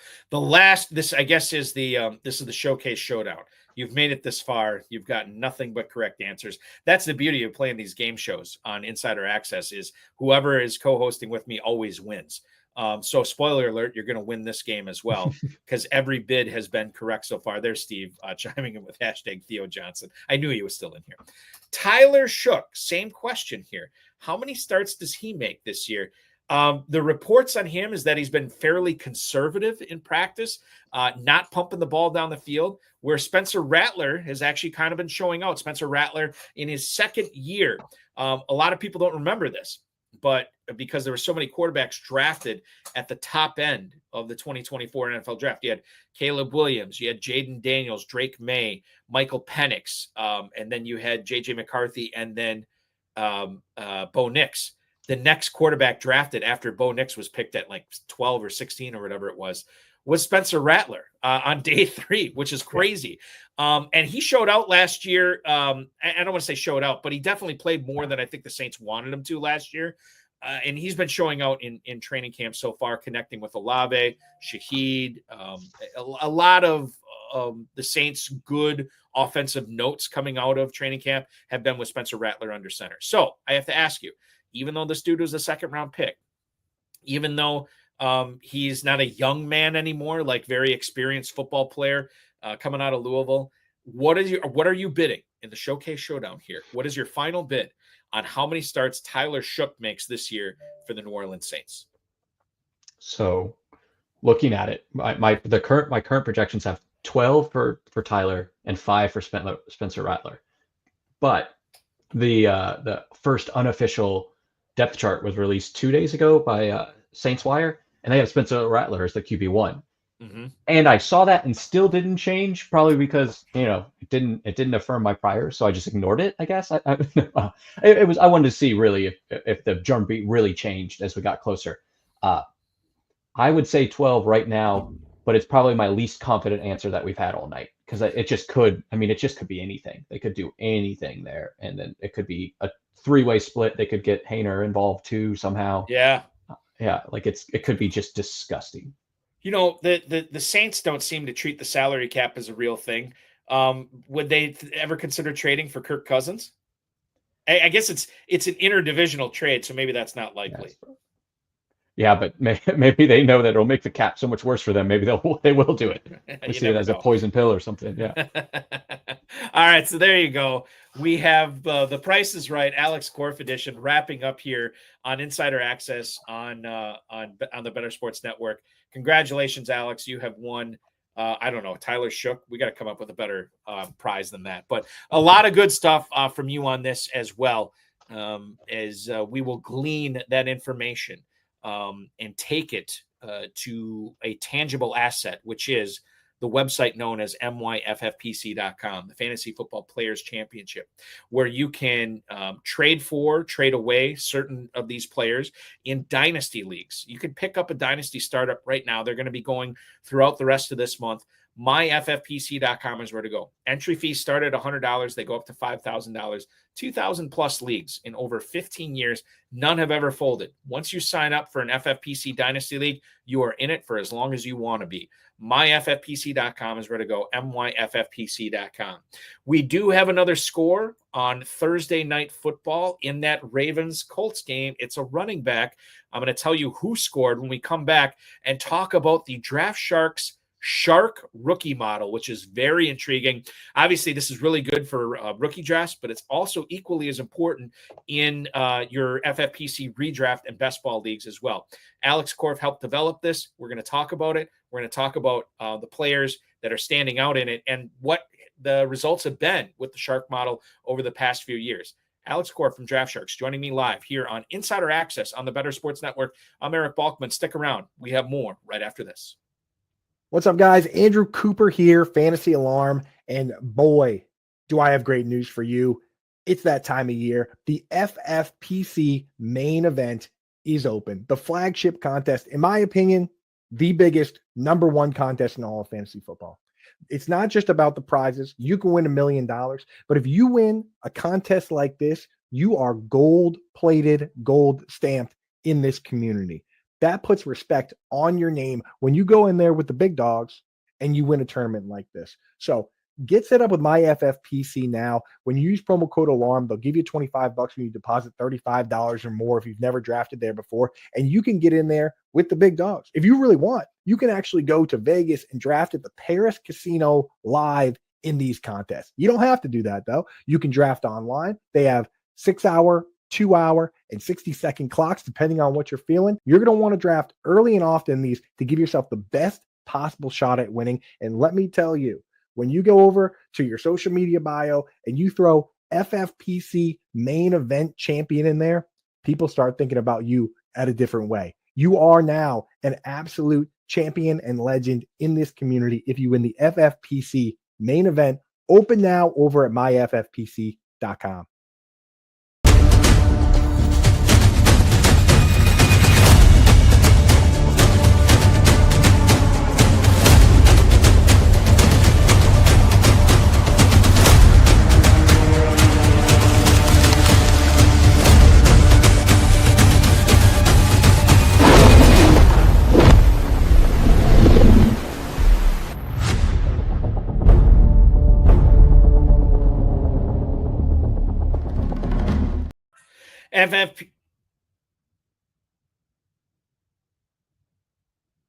FFPC Insider Access rolls on here on the Better Sports Network for Fantasy Football Night in America. About 24 minutes to go in the show. So glad that you're joining us tonight. I'm Eric Balkman. He's Alex Korff from Draft Sharks. I teased it before the break. I said that we had another score in that Ravens-Colts game. Rasheen Ali. Yeah, you remember that dude? Rasheen Ali gets into the end zone tonight on a 2-yard scamper. Tyler Loop has now kicked 3 extra points on the night. Ali in the end zone. It is 21-9. Indianapolis trailing the Ravens. Spencer Schrader has kicked a 53-yard, a 33-yard, and a 39-yard field goal so far tonight in that game. Over to that Bengals-Eagles game. The Eagles have notched a field goal. It's Jake Elliott for 44 yards out, and it is still 14-10 in that game. Will Shipley up to 48 rushing yards. Tanner McKee for the Eagles, 7 of 8 for 112 yards in that game as well.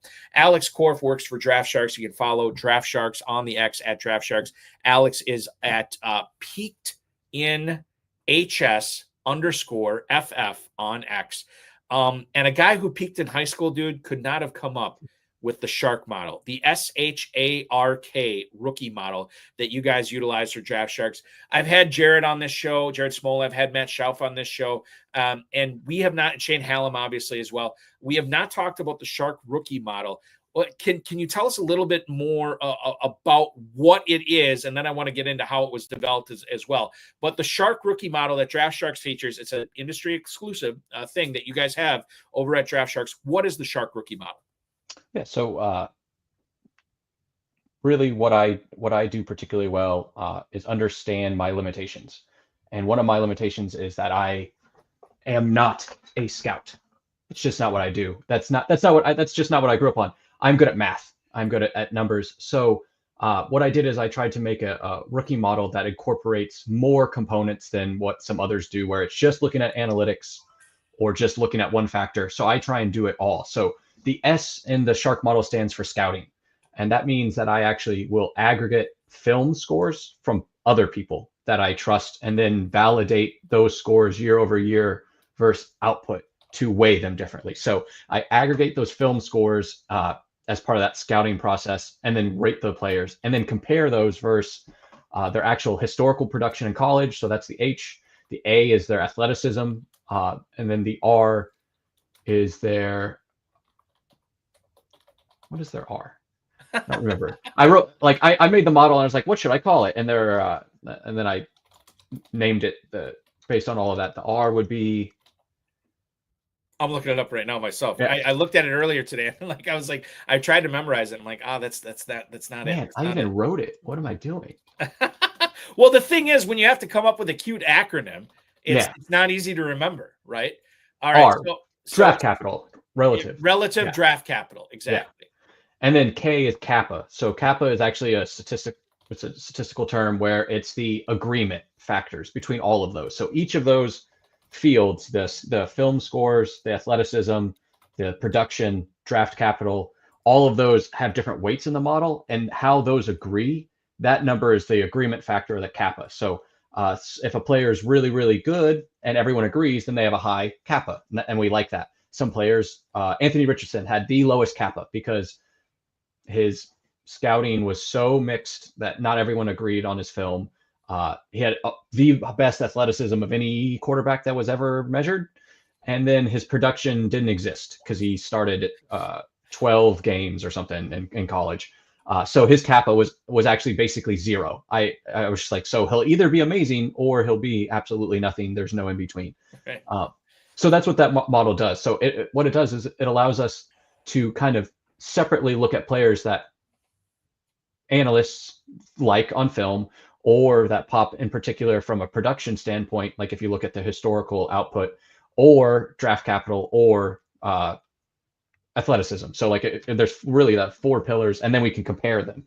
And it allows us to look at a lot of different ways and then look at maybe some places where any of those 4 pillars disagree is really the interesting points. And you have, like, I was looking at it earlier. There's like you rate it's at the correlation, like high correlation, medium, or risk that it's not at.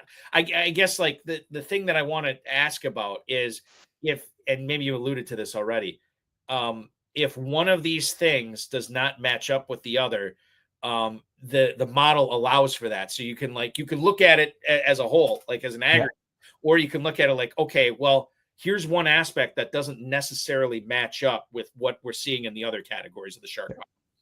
And then it gets flagged, and then I'll want to go look and see, well, what's like, so Anthony Richardson, I was like, okay, why is it so low? And then I like dug in and it was like, oh gosh, okay, it should be low. His cap should be low because we don't know anything about this dude.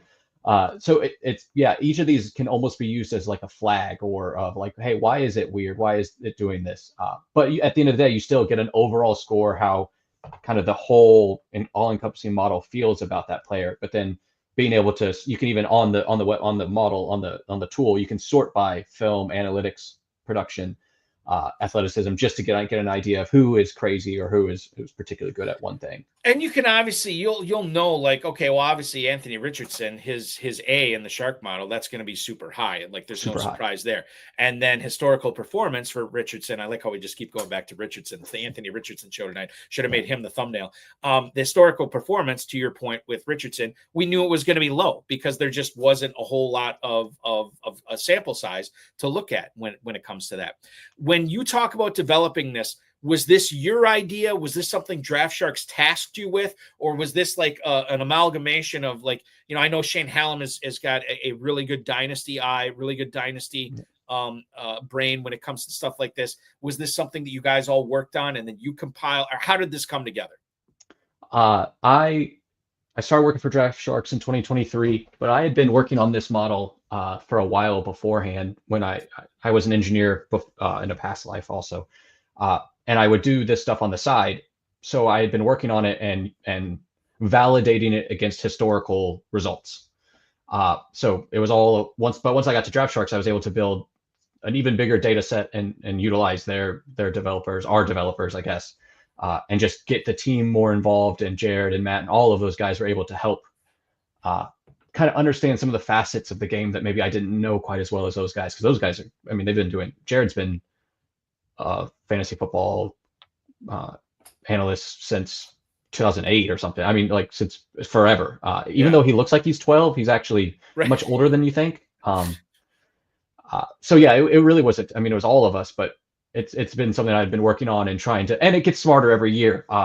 One of the things that I'm going to add next year is correcting for pass blocking or for more blocking for tight ends. I think that's underweighted in the model currently. I think where they line up isn't being weighted enough. So changing some of those production metrics a little bit and getting more into the weeds on the production side, getting a little more nuance to see which fields or which metrics have the most weight for predictive results. But any model is only as good as the data that you can collect and then use to validate it. So was really the key. So when it comes to that, do you have to add another letter to the acronym then?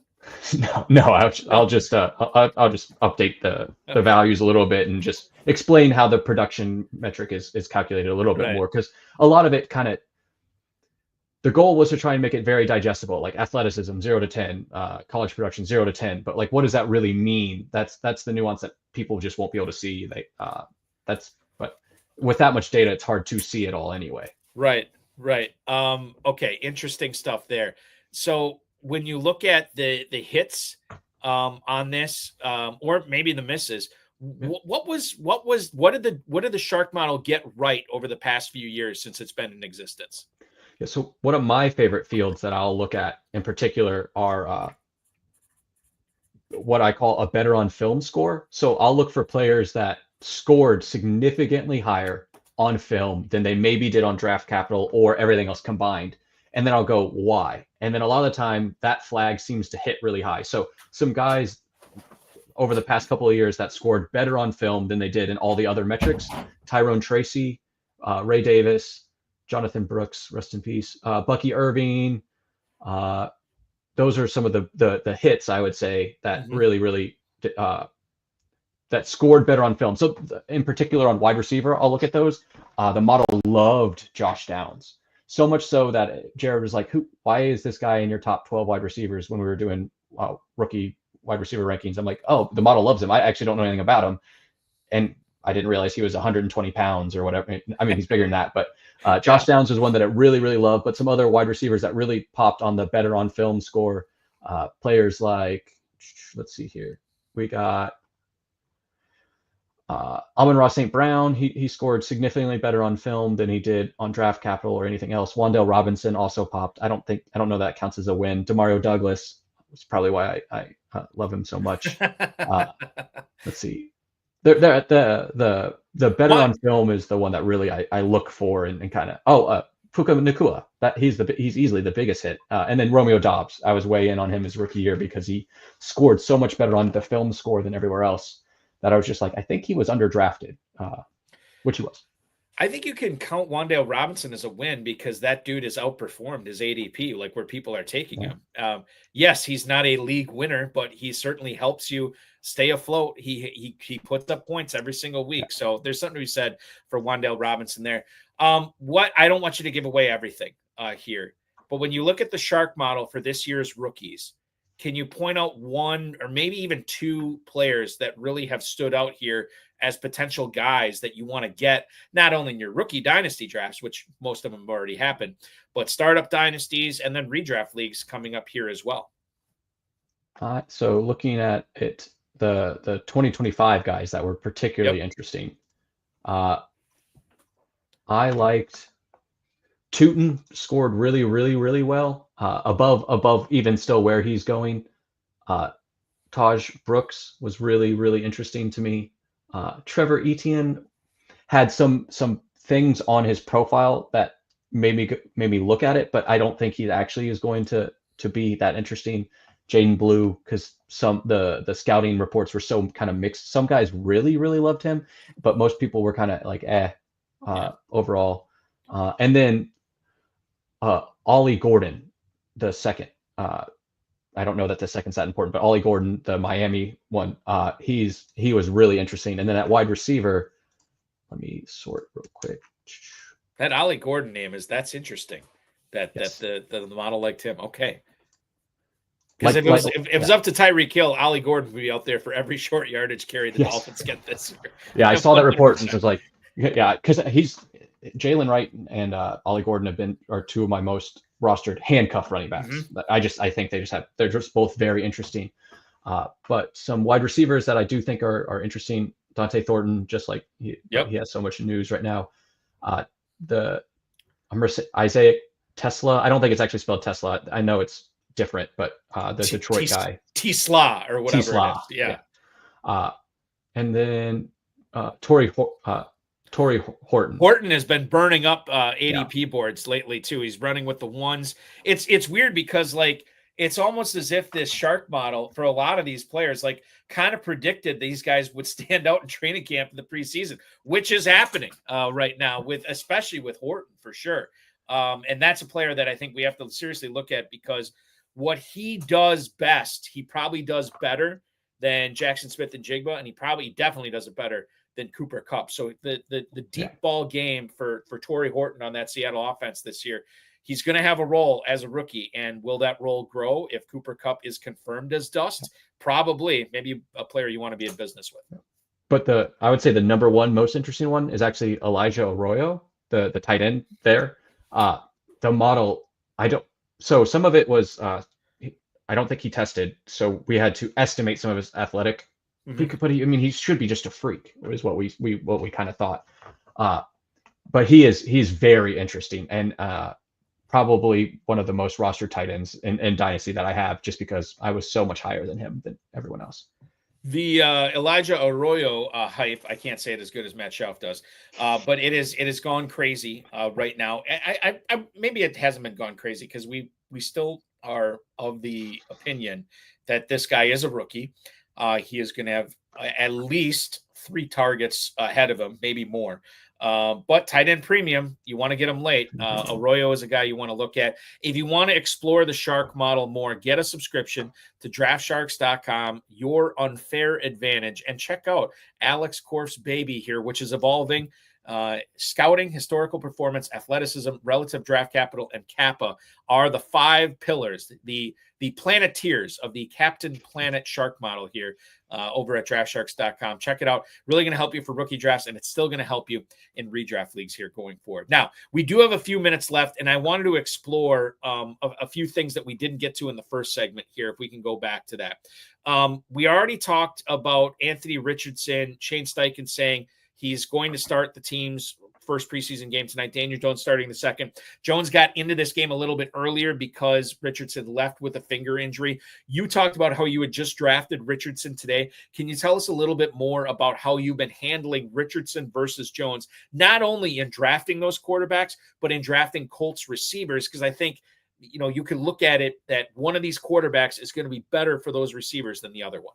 Yeah, So my process was that Anthony Richardson is the most interesting at the quarterback position. That if he is the starter, he is worth starting at the quarterback position probably. If he is the starter, the wide receivers probably are not overly worth starting really.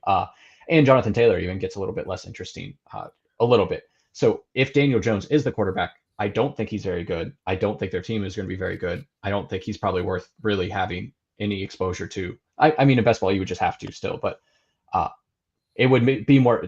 I would be more interested in the pass catchers if it's Daniel Jones. But I think we kind of know what Daniel Jones is, and it's that he's not very good. Whereas I guess we can still have hope for Anthony Richardson, and I just like being able to have hope. Yes. And it's more fun to draft him, right? It's just more fun. Like fantasy football, I always say this. It's supposed to be fun. Have some fun. I've taken Anthony Richardson in a couple of best balls. Will that pay off? I don't know. What did pay off for the Eagles tonight? Another touchdown for Philly as they have taken the lead. 1 minute, 27 seconds to go in the first half. It was, of course, Tanner McKee to Aeneas Smith. That was the touchdown. Jake Elliott adds the extra point. Aeneas Smith scores on a 6-yard touchdown pass from Tanner McKee. McKee now has 1 touchdown rushing, 1 touchdown throwing. 17-14 Eagles over the Bengals. They have moved to the second half for the Colts and Ravens in Baltimore. Baltimore still holding that 21-9 lead. And it looks like Riley Leonard, the rookie quarterback from Notre Dame, is in at quarterback for Daniel Jones. Speaking of quarterbacks, let's get to Matthew Stafford here. And I think I thought going to be a nefarious conversation that we were going to have about Matthew Stafford tonight. Turns out to be, I think, somewhat muted.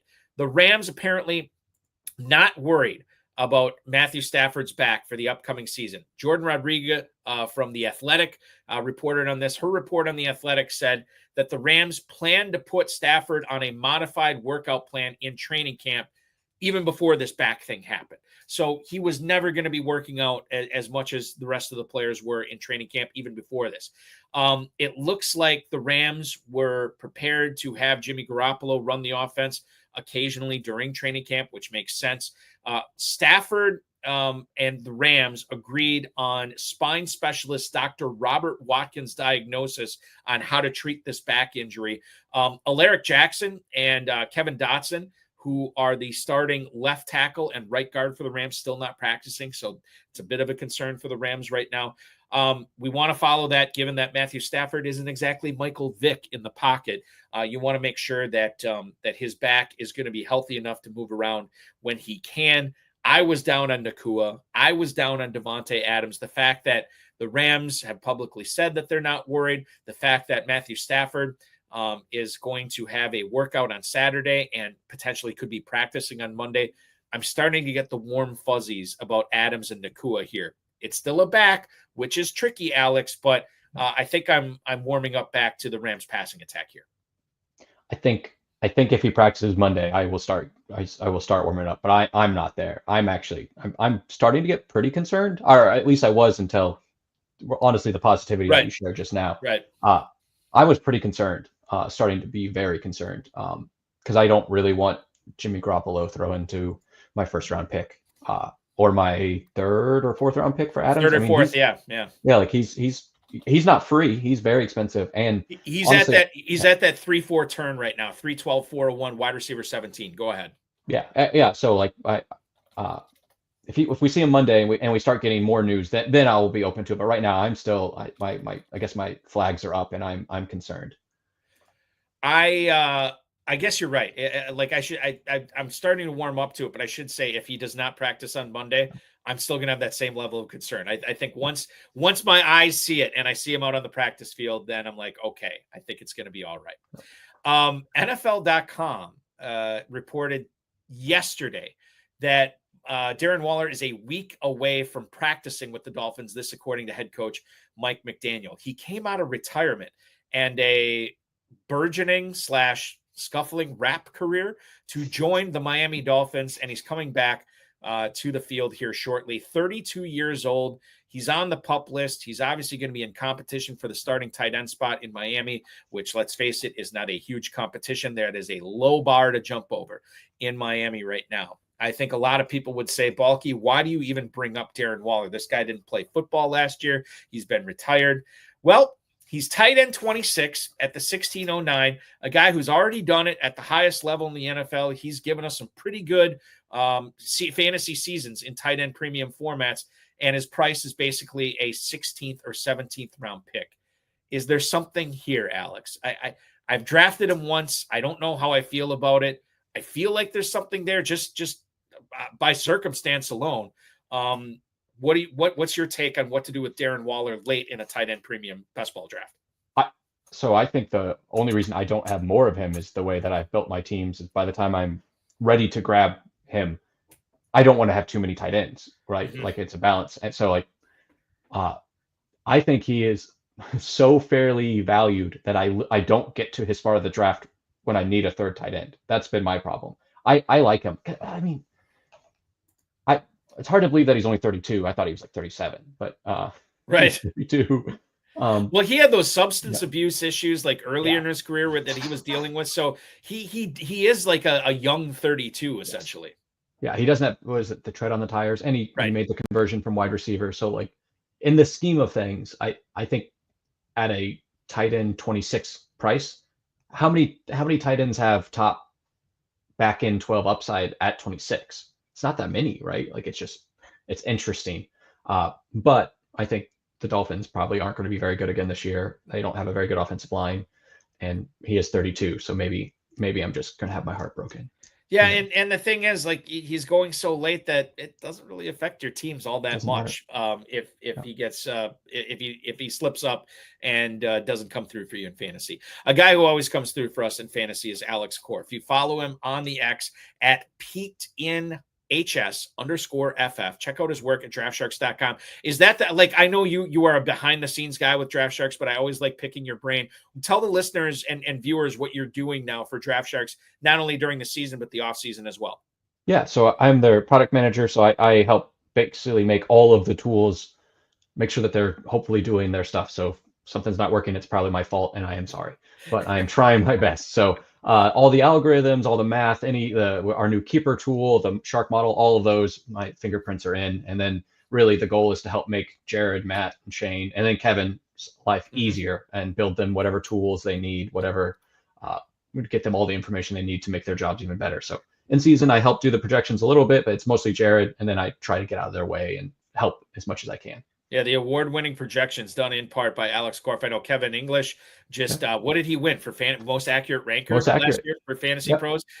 Jared Smola has been among the best rankers, most accurate rankers over the last 3 or 4 seasons there. So you are getting an unfair advantage when you subscribe to DraftSharks.com. We will be back next Thursday, 7 o'clock. Yahoo Fantasy's Justin Boone will join me to talk about his pros versus Joe's draft and everything else going around the NFL. That's going to be fun. Check out myffpc.com for the Big Gorilla Tournament, the main event, the best ball and Superflex best ball tournaments, and of course, Dynasty Leagues available now at myffpc.com. Alex, this was fun. I'm sure we'll do it again. Thank you so much for hanging out with me tonight, and enjoy your weekend, dude. You too. For our producer, Matt Deutsch, for Draft Sharks' own Alex Korff, I'm Eric Balkman. This has been FFPC Insider Access on the Better Sports Network. We'll talk with you again next week.